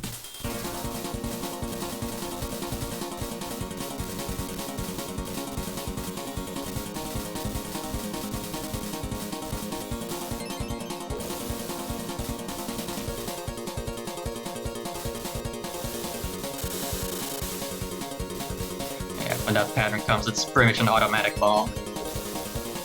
I think he doesn't really know how to place level 1s during a bomb. I mean, it's not like strictly necessary, but with Cheery, it does kind of make a difference because we didn't actually mention this, but boss attacks in this game actually have varying amounts of HP depending on the character, and Cheery actually has the highest amount.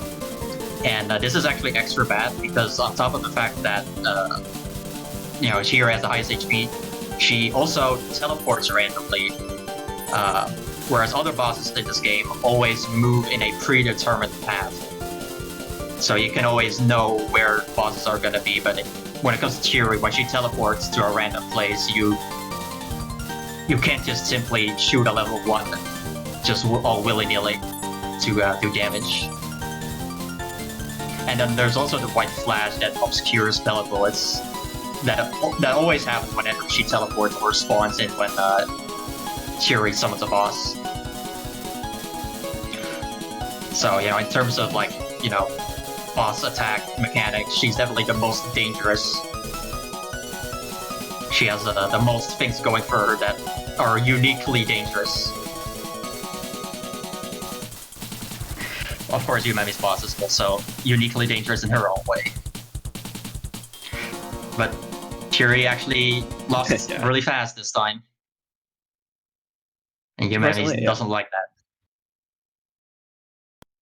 Yeah, so that is the example of like a lucky round where broken shots being a broken shot. And the AI dies really fast. But broken shots in PoDD are not as broken as they are in PoV. Like in general, broken shots in PoDD are less broken, but overall, when we take all characters together, the AI does get hit more often. It's not like in PoV where the non-broken shots make winning against the first round almost impossible. In this game, it is actually not too unreasonable to win the first round of Yumemi with a non-broken shot, but I mean, in general, you don't really assume that's gonna happen.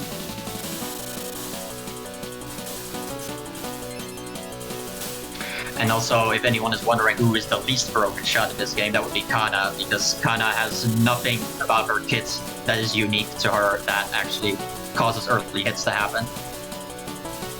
She can only reliably get early hits to happen through fireballs.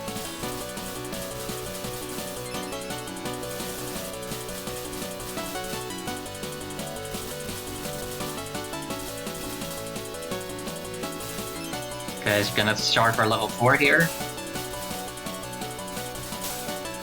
Doesn't look like it. Okay, that's probably getting a high. You never want to be charging for a level 4, by the way, when you are out of bombs, because you can just hyper if you do that. You basically only want to be using level 4s whenever you do have bombs left. Yeah, there's maybe like just, 1 in a million. Just a better use of resources. Yeah, maybe 1 in a million scenarios where it is strategically better in context, but generally, no point. Yeah.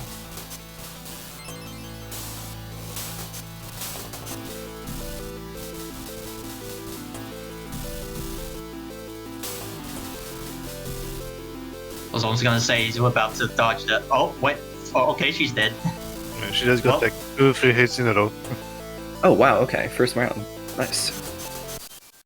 She got hit by a random fireball at the end, and there was nothing else on the screen. I think yeah, she just got chained with almost multiple hits in a row.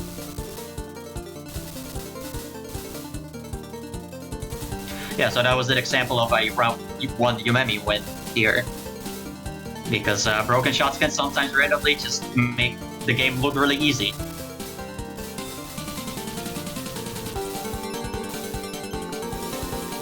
I don't know if the video just loops back to the beginning or what. Oh, it seems like it. Oh.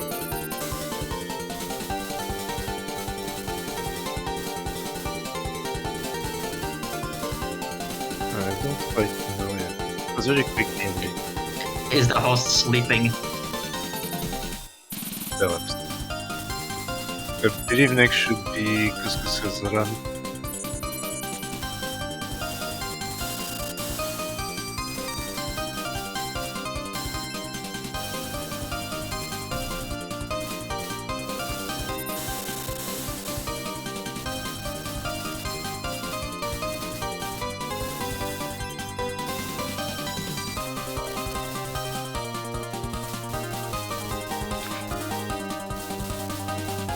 Alright, so the voices in our head basically tell us that the next run is about to start.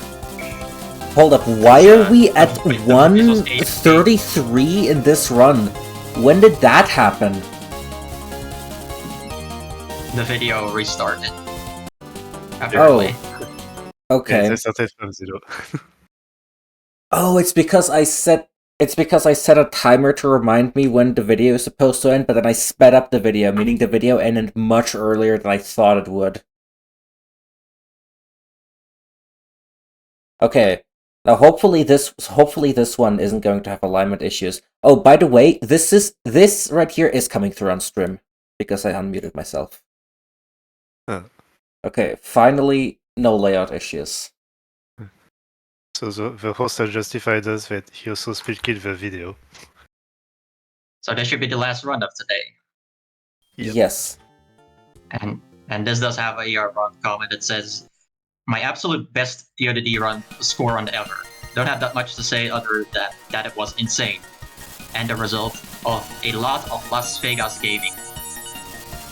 However, stick around till the end, because the star is gonna come in because it's the last TRS of the year, and also I have an announcement. Oh yeah, everyone should stick around. This has been going pretty hard during the month. Just like Roby and others for the Podmaster missions. Kudos to everyone who has participated so far.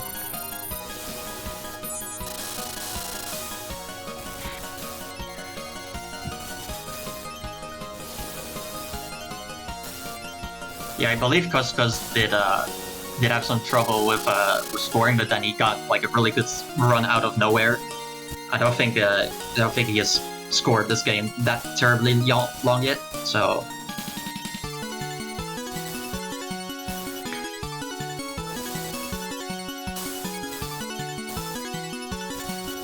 I can definitely say, like, in general, I am pretty happy with how many people have scored this game as of late, because it used to be like just only me and Zill, and then for a while population won me.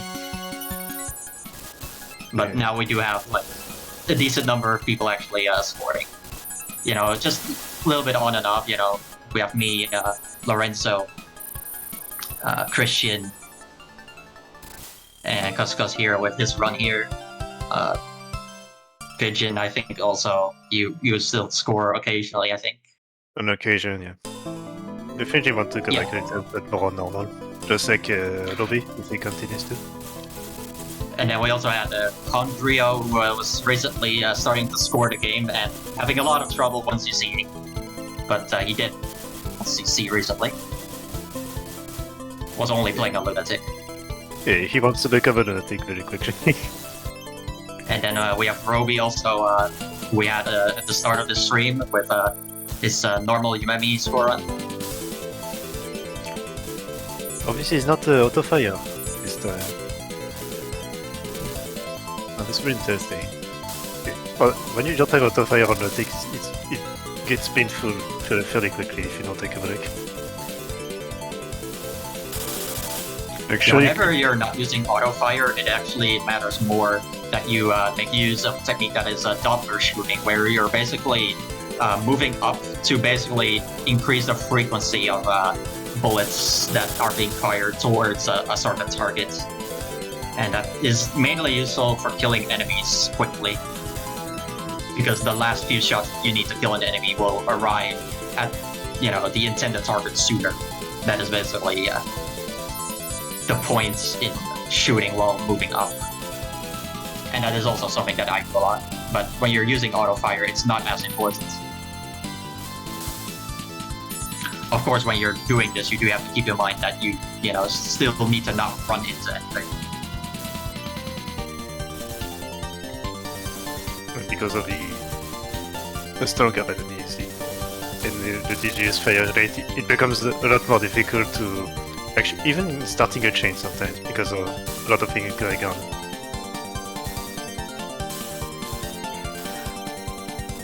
Also, what Rippy was saying, there's also actual stuff on the wiki to help people learn this game. But only recently was actually there was actually information on like the main wiki on Maribel's website, but most of the solo pod info was otherwise before then only on a page that I made, and that page was mostly copied from Zill's write-up in a blog that on a blog website. I basically just put it up on our wiki to make it more accessible. And now with Maribel having his wiki website, it's more accessible still. And I did actually lately put some effort into expanding it to also talk about every individual character, but I'm still nowhere near done with that whole that whole thing. Still a lot of information missing. Oh. Small unfortunate hit. And so far, yes. That's a fireball setup. Compared to earlier, we are more on 8 million average so far.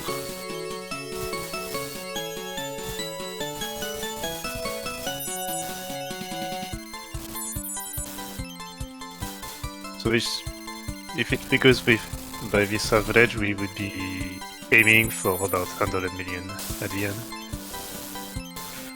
And basically, when you're scoring Lunatic for the first time, then for most people, a good score to go for would be 100 million. You know, assuming you're going for playing one of the characters that score high.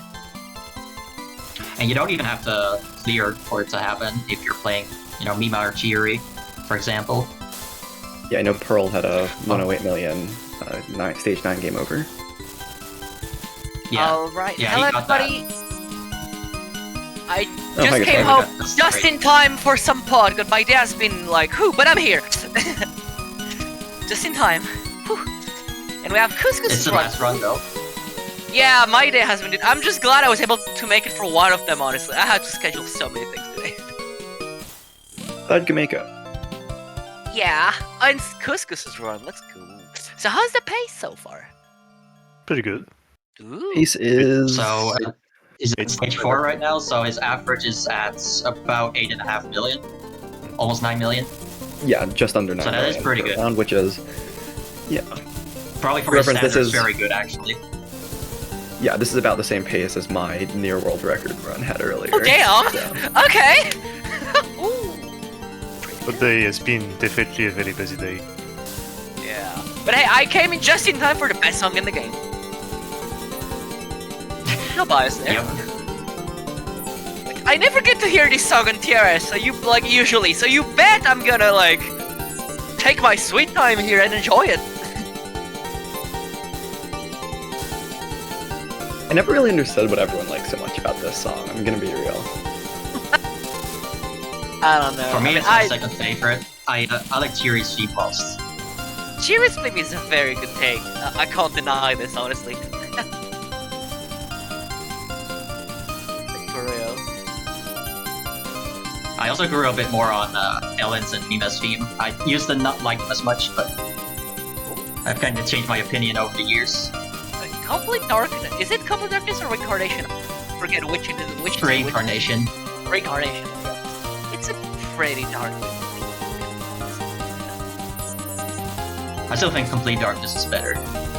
It is better. Don't get me wrong. It is better. I totally agree. Better Reincarnation. Yeah.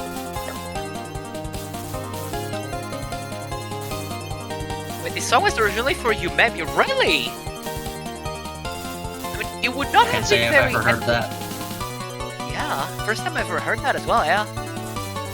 There are Damn. some unused tracks in this game that probably didn't fit with any of the characters. I think there's like 3 of them. Was that like in Yeah, special? 3 of them. Phantasmagoria, Starbow Dream, and... can't remember the other one. Like this for Oh, Yumemi, Winds of I Time. don't know the names by heart. it would You're not right, have been a very fitting final boss theme, honestly. It's still I like this song, but like it's not final boss worthy. How different would the game be if Kana was the final boss? Even better. Underworld. The game would have been even better if you ask me. I like Kana. It would have been accessible to more people, potentially. The final boss would also be a lot easier. I mean, maybe Kana would have been tuned off as a result. Yeah, perhaps. I mean, Like, it how- kind of depends on what kind of foresight Soon has about AI getting it early. Because Kana is a really slow character, so she's gonna take hits more often. Oh, that's a valid point. You're right. Yeah. I mean, the You case also in need more point. lore. Yumemi's really fast. Damn, that's a really good round. Wow, okay. 42, yeah. Yeah, that was very good. He's still on a very strong pace right now, even for like top level play. We are at 10 million now. 10.5. So I can definitely see how, he did say that it's his absolute best score run ever. So like even if things go downhill from here, he is still having a very strong start to boot, which definitely allows him to make some mistakes. I don't know what his PB was at this time, but I do think I know what what the final score on this is gonna be. Cause nope. Was I can ping him, but my man's not there sadly. He was earlier on the chat. Okay. I think he said he couldn't be there for his run, I think. That's unfortunate. Okay. That's really, really unfortunate. Oh well. He was on chat for a bit, but he's not spawned again since. Maybe I shouldn't have put it at the very, very end. At least all the commentators had their weather for them today. All the 3 Stooges. Actually, yeah, is there anyone here who's been there since the start, actually? All of us. Oh my god, wow! Wow, thank you so much, guys. Even the host. I mean, I sure do hope the host didn't leave midstream. Actually... Like, at least he's there between runs instead of the next one, at least. Lorenzo was here briefly too for Christian's run. And family for the first run as well. Oh, that's really cool. I know Family was very interested in that stream, but sadly got kind of sick, from what I gathered. Yeah, he didn't sound very energetic compared to in RTF, for example, so... Yeah, makes sense.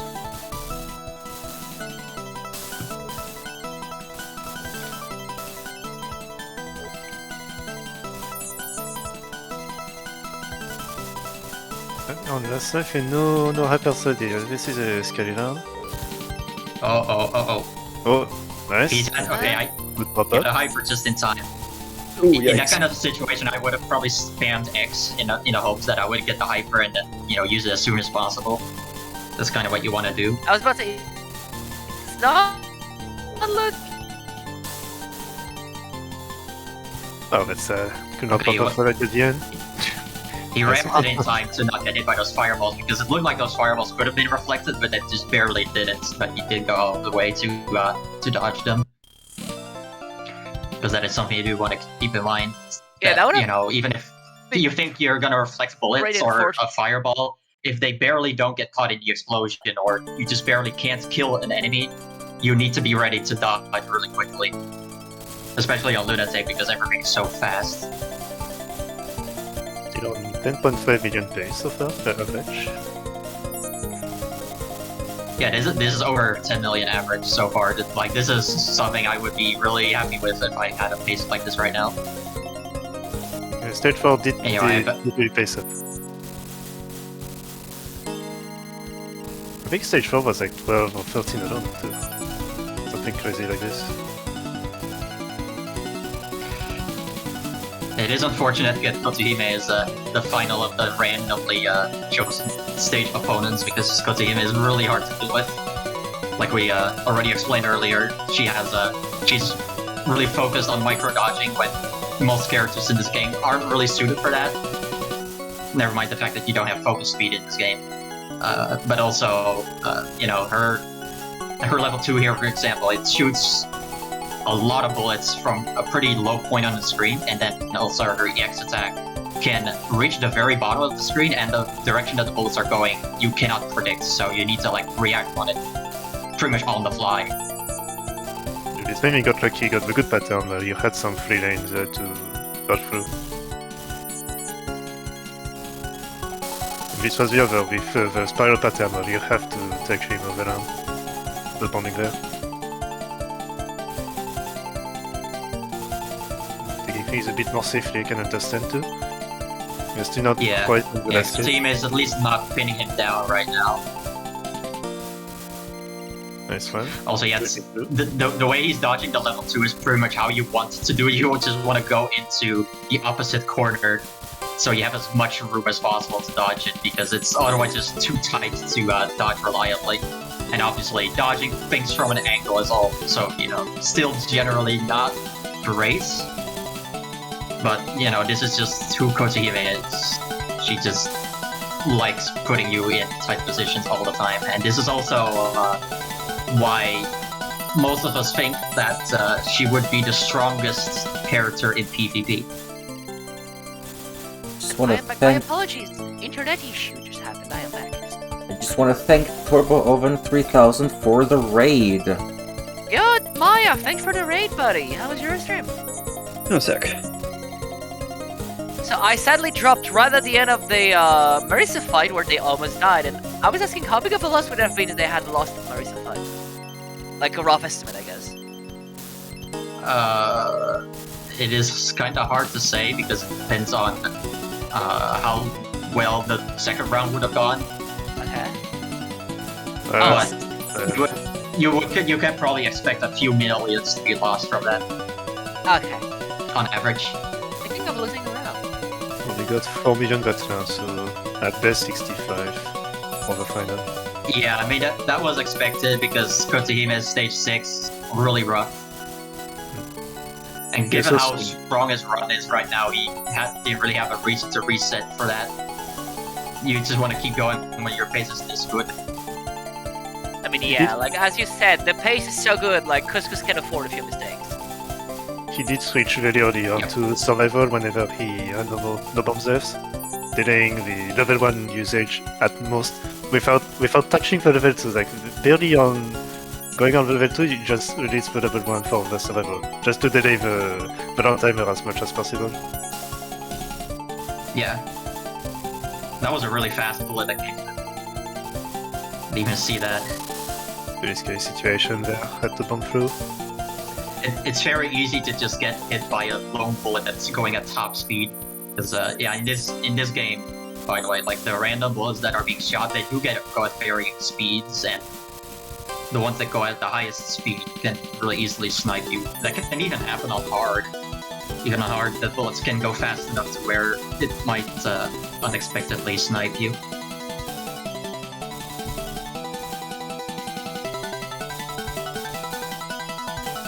And yeah, you only get Kotohime in stage 7 when you're playing as Shiri. That is right. The only character in this game that share multiple stage 7s is Reimu. There's 3 characters in this game that have to fight her in stage 7. But every other character, there's only 1 character who has to fight her in stage 7. I assume in she's this pretty case. disgusting in stage 7. She's pretty bad, yeah. Yeah, especially bad because it's Shiri who has to fight her. The Oh. character who is the worst at microing. Alright. And what also makes it extra bad is because Kotohime's boss is not very good to reflect bullets with. Like her least common attack is the pellet pattern, and it's not even that good for reflecting.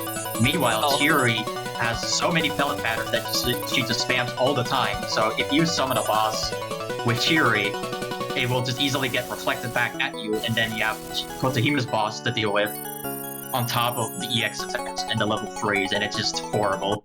So it's gonna be like it's gonna fight back pretty much. It's gonna backfire pretty badly. Yeah, like that matchup is so bad that even in a score run, I would just play 100% survival, just so I Damn. can get past it. Okay, yeah, that's seriously bad then, yeah. Alright. Yeah, and here we have Reimu as the decisive match, which there are 3 characters in this game that have to fight her, Mima being one of them. And Reimu can also be pretty dangerous, but she's definitely not as bad of a matchup as, the Shiri versus Kotohime one. Yeah, incidentally, Marisa is not one of the characters that fights Reimu. At this point, she's still like Mima's second in command or something. We didn't lose too much with that death, just barely below the 10 million average so far, just under 70 million, so not too bad.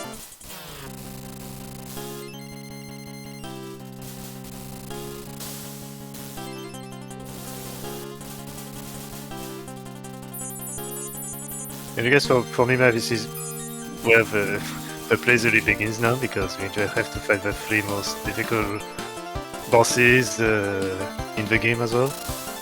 Yeah, pretty much. Even worse for Couscous, he had the 4 most difficult when you consider that last stage was Kotohime. True, very true.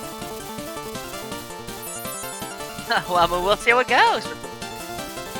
I believe in Couscous personally. But yeah, Pod is Pod still, so things could go wrong. Yeah, it can go wrong in both a survival and scoring sense, because Reimu could also just randomly die super fast, but given that Couscous is not extraordinarily good pace, I think he wouldn't mind it to happen. Like, it is both a blessing and a curse, depending on the situation. I can imagine. It's plenty possible for Couscous to just not clear and still get 100 million, pretty sure. Damn! Okay. You could honestly probably get 100 million if he didn't even make it to stage 8. Like at this rate. Maybe that would be a bit of a stretch. 8 in You 4 could 9 probably at 10. least get 100 million with the stage 8 game over. Like, I've definitely done that before. I've gotten 100 million with stage 8 game over before. And 110 for like stage 9 game over could also be a possibility too. You would definitely want to have the clear bonus of Reimu to really go over 100. And, you know, even if you think you can reach 100 million per game over, anything can still happen. And that is something you really need to go by when you fight Yumemi. You know, when you're at the very end of the game. You know, you might think like, oh, I can play risky so I can get the score, and then, you know, she immediately reflects a boss that you summon, and then she immediately does the Death Cloud pattern 2 times in a row or something, and then you're dead. Oh no. It is just simply not worth the risk. It's like you only want to do that if that is the only way to be. And of course, then even then, it's just, you know, a judgment call that you're making on the fly. That was Because you kind can of never be 100% sure. We had kind Yeah, of that a was a spooky lucky dodge dodge. there. Yeah, that was Yeah, a lucky that's dodge. fine, My though. man just faced through the wall while trying to move left. Flailing about. I instead mean, of hey, going it's part of through. the game too. Flailing is a skill. And Couscous definitely going for the safety every time he has no bomb anymore. Just going a bit Yeah, more when you're a solid. budding score player, you definitely want to focus on getting through these later stages rather than, you know, scoring high on them. Okay, well, it does not look like Couscous knew how to press escape. No, because I'm pretty sure it's our dear host who fast forwarded that cutscene. Oh, so I go for I couldn't even tell if he held escape or not, to be honest, because it was skipping so fast. I'm not sure, Could be honestly. both. I think the host was just ready on the timestamp because he thought, okay, that's a bit too long, something's wrong. It's the 4th time already, we know the dialogue there. Oh, hey, the man is in chat. Hello.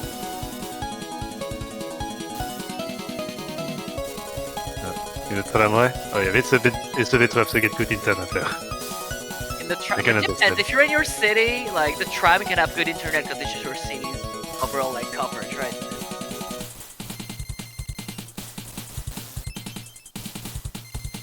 I think I could see exiting with like the at 90 million from there.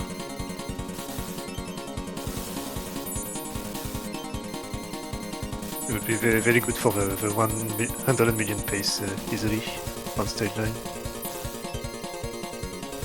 Now to survive against Fury, there's like even when you go with the full defense mode, it's not extremely obvious besides just try to shotgun the boss as much as possible to get rid of it. But sometimes even when you shotgun to speed kill the boss, you can just get like a second spawn that just so hazardly happens at the same time, immediately. But the bomb already suffered, so for survival aspect it's pretty good. Cherry is definitely the boss where it's the least safe to shotgun, because she can just immediately throw the spam pattern at you, and, you know, never mind the fact that she teleports in random positions.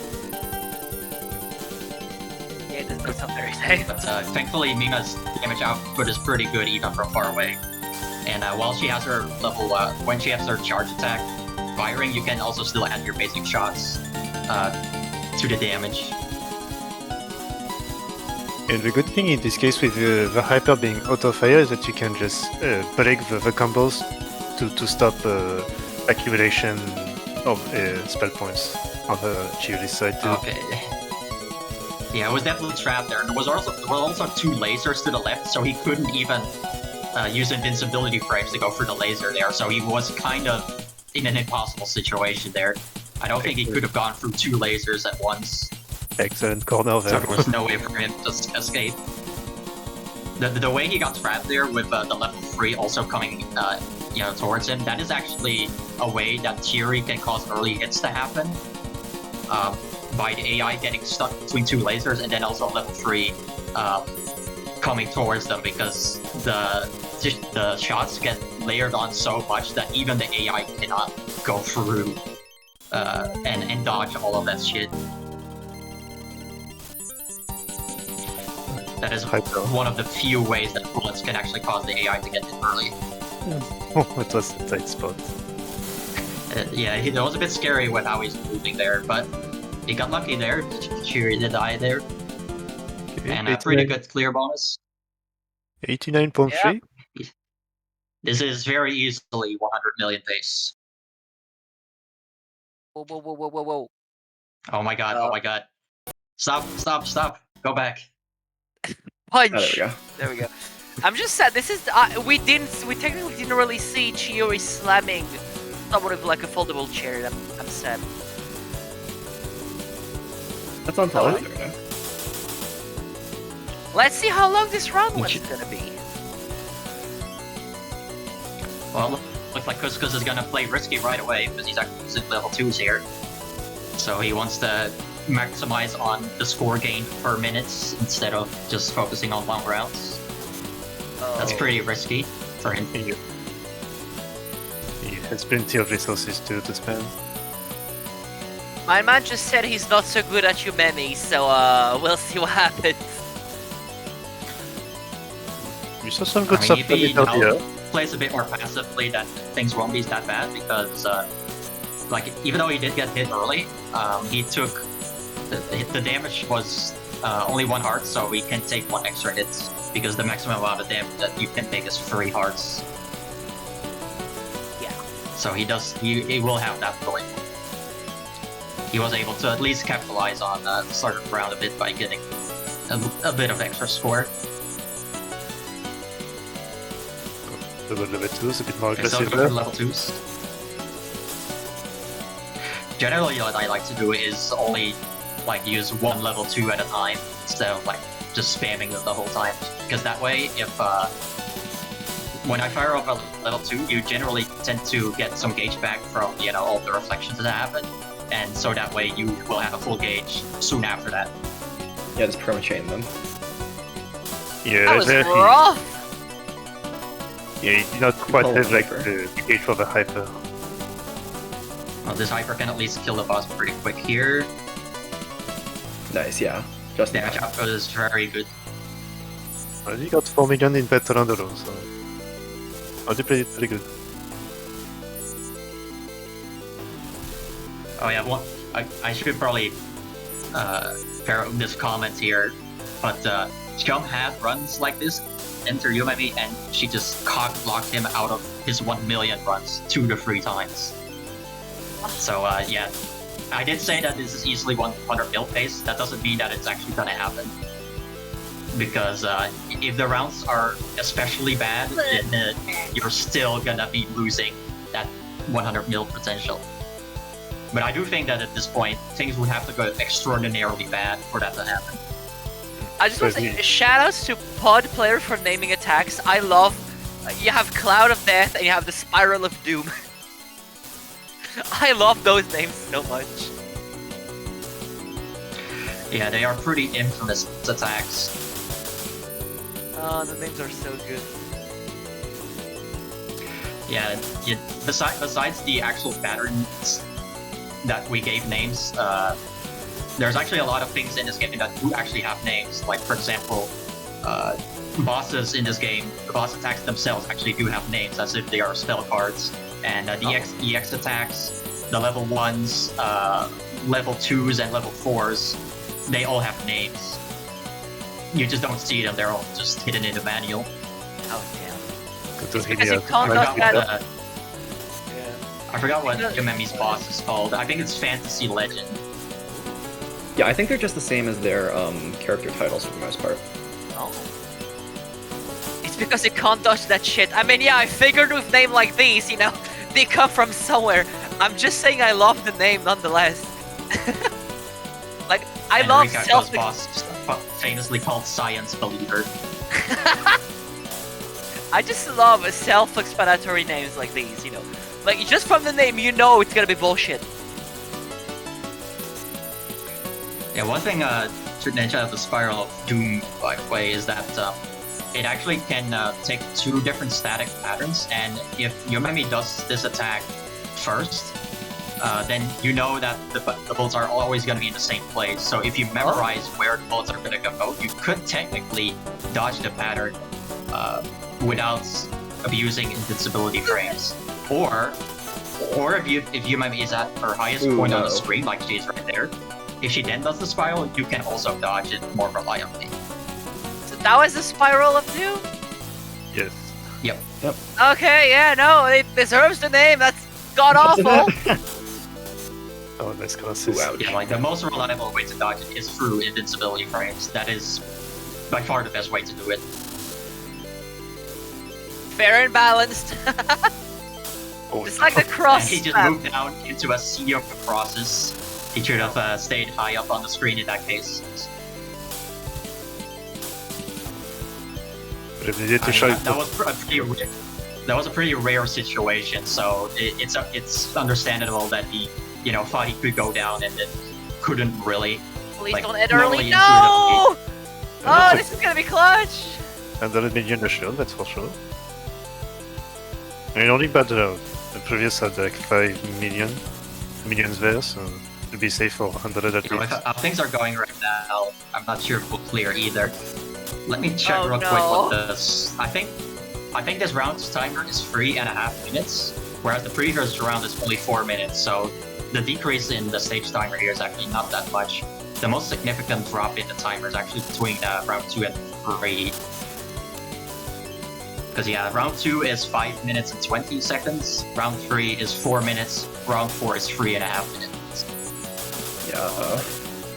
Yeah, the Yumemi So woke it's up still not gonna today. be easy. She woke up that day and chose violence. Yeah, yikes, yikes, yikes, yikes, yikes. Uh-oh. Please get the 100 mil, please. Oh, yeah, he's got it, he's got it. It's good, yeah, good Yep. combo there. Okay, there we go. Digits. At least we got the 100 mil.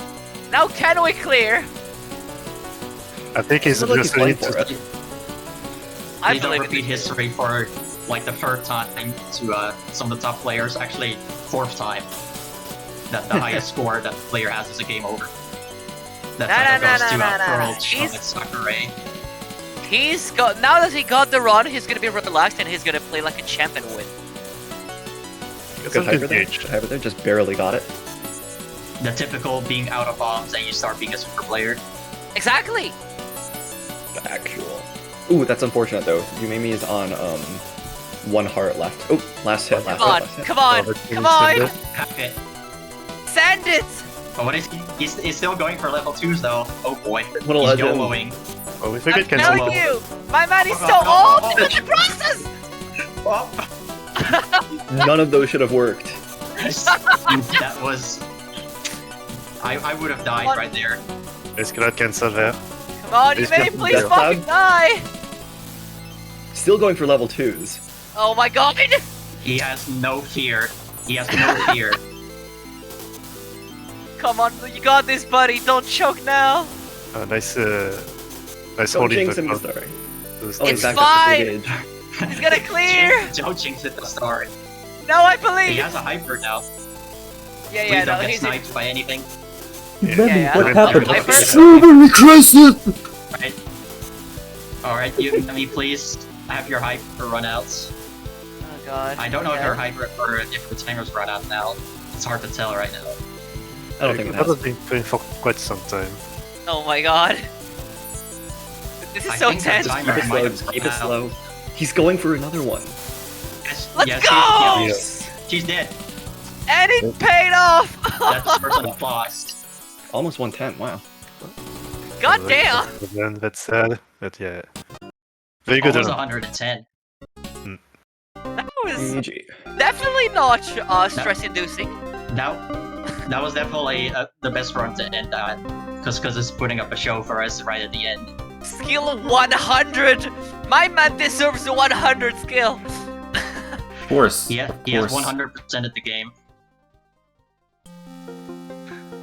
Let's see what his Damn. scoreboard is like. Yeah, look at this. Holy 4 fuck! mil was his run. PP! And look at all the Mid-game! game overs. 4 death! 65M stage 6! Yumemi, Couscous 8, 1cc Pog, and huge! 15 million improvement. That's nice. Wow. Yeah. What a run to end on, honestly. Did y'all like watching the shapes fly by? Honestly, that was such an amazing background. Kudos to Furry Tooth for making this, like, amazing layout. Well, But yeah, Definitely fitting for the spot stream. it really was, yeah. So what, isn't, like, how old is Pod nowadays? Like, today, how old is it? Like, let's check. yeah. The game came out in 1997 as of, today. 1997, yes, so that's, I'm bad at math. How old is that? 27 years old. Yep. Okay, Pod is 27 years old. I just want to make sure that it doesn't like go into a replay. All right, we are ready But yeah. for the. Yeah, ooh! I like that! Yo! I like that! I really like that, that's so peak! You know, I Damn. couldn't find a version of this image that doesn't have the text on it because the text is just hard-coded into the image. But this works out. I know, that works so good! That works so good! But yeah, that's How many gonna points be... do we have, though? We're all gamers, so we all have like 420 points. Yeah, I couldn't come up with anything to put in the points column. But yeah, that's gonna be it for today's TRS. Happy birthday, Pod! I hope you guys had an amazing time watching. I like when we do events like these on TRS. Like last time we had the, I think in 2022 we did like the results for I think it was the STV competition. I think we had a special TRS stream for that. But it's always cool to have special events on TRS. Pod is a cool game, and now you guys had how long was the stream in total? 4 hours. 4 hours. You people got 4 hours of Pod. I hope you have podded enough today. Yeah. But yeah, past the stupid joke. Massive congrats to all the players. Thank you so much for taking care of the tech today. And of course, huge thank you to the commentator who's been there since the start and those who had to leave midway through. You guys did an amazing job, and I am so happy and so glad you accepted to take part in this. Thank you very much. Thank you very much for this. Yeah, I can definitely feel the dryness in my throat now. Oh yeah, I can imagine. You all deserve some rest. Almost 5 hours of commentary. Yeah, but hey, what a stream and what a run to end 2024 on. Because yeah, as people mentioned in chat, that is the last TRS of 2024. So Couscous's run is the last TRS run of 2024 as well. So yeah, 2024 has been quite the year for TRS, you know. The show kept growing, lots of things happened, lots of new faces appeared, lots of amazing runs, lots of new PBs have been set that year. And I kind of quickly said, this yesterday, but I'm gonna just very quickly again want to thank you guys for always, supporting TRS, being a part of this, whether you're a viewer, you're a player, you're a commentator, or you're helping, running the stream. TRS would not exist if it weren't for you people, so I really want to thank you for, always following, like the activity, like what we're doing, and just, taking part in the stream. You guys are the best. I really hope you had a great 2024, and I wish you all the best for 2025. Have a great time. Have fun in New Year's Eve. Spend time with your friends, family, or just spend time gaming. Just enjoy, and thank you so much. You people are the best. Thank you very much. Thanks for story. Thank you, thank you. Thank you. Oh, one more thing. Thank you. Remember when we... Hold up, what was the stream called again? It was remember when we did a stream earlier, I think this month, kind of going over TWC 2024, where we accidentally revealed that there's gonna be a Spanish side to it? Well, it was meant to be announced during Bun Bun Maro EX International 17, hosted by Paradise of Boundaries, which is today, in 1 hour. Yeah, that's right. Here's the link. So yeah, definitely check that out, people. It's gonna be fun. Yeah, feel free to check that out. That's where the trailer that was meant to announce all of this is gonna show up. Yeah, no, because we did work on the trailer. It's kind of cool. It's a cool trailer. In the meantime, here's our Discord server. It's a chill place, and it's also where we post all of our announcements. Yep. Stuff like submission themes and all that stuff. Yeah. You can also get a ping when the stream starts, and you can just chill and talk about Touhou or Pod with all those amazing people you saw today. Pod was obviously not a Touhou. Pod is Pod. Pod is the Pod Nation. It has ascended. Exactly. Pod is 27 years old. It has ascended. It founded a family. But yeah. Is that large enough of a cast to have a family? What do we? Yeah. But yeah, for real. Thank you people so much for watching and being a part of TRS in any way. Have a wonderful time, and we shall see you guys in 2024. Happy New Year in advance. I think you meant 2025.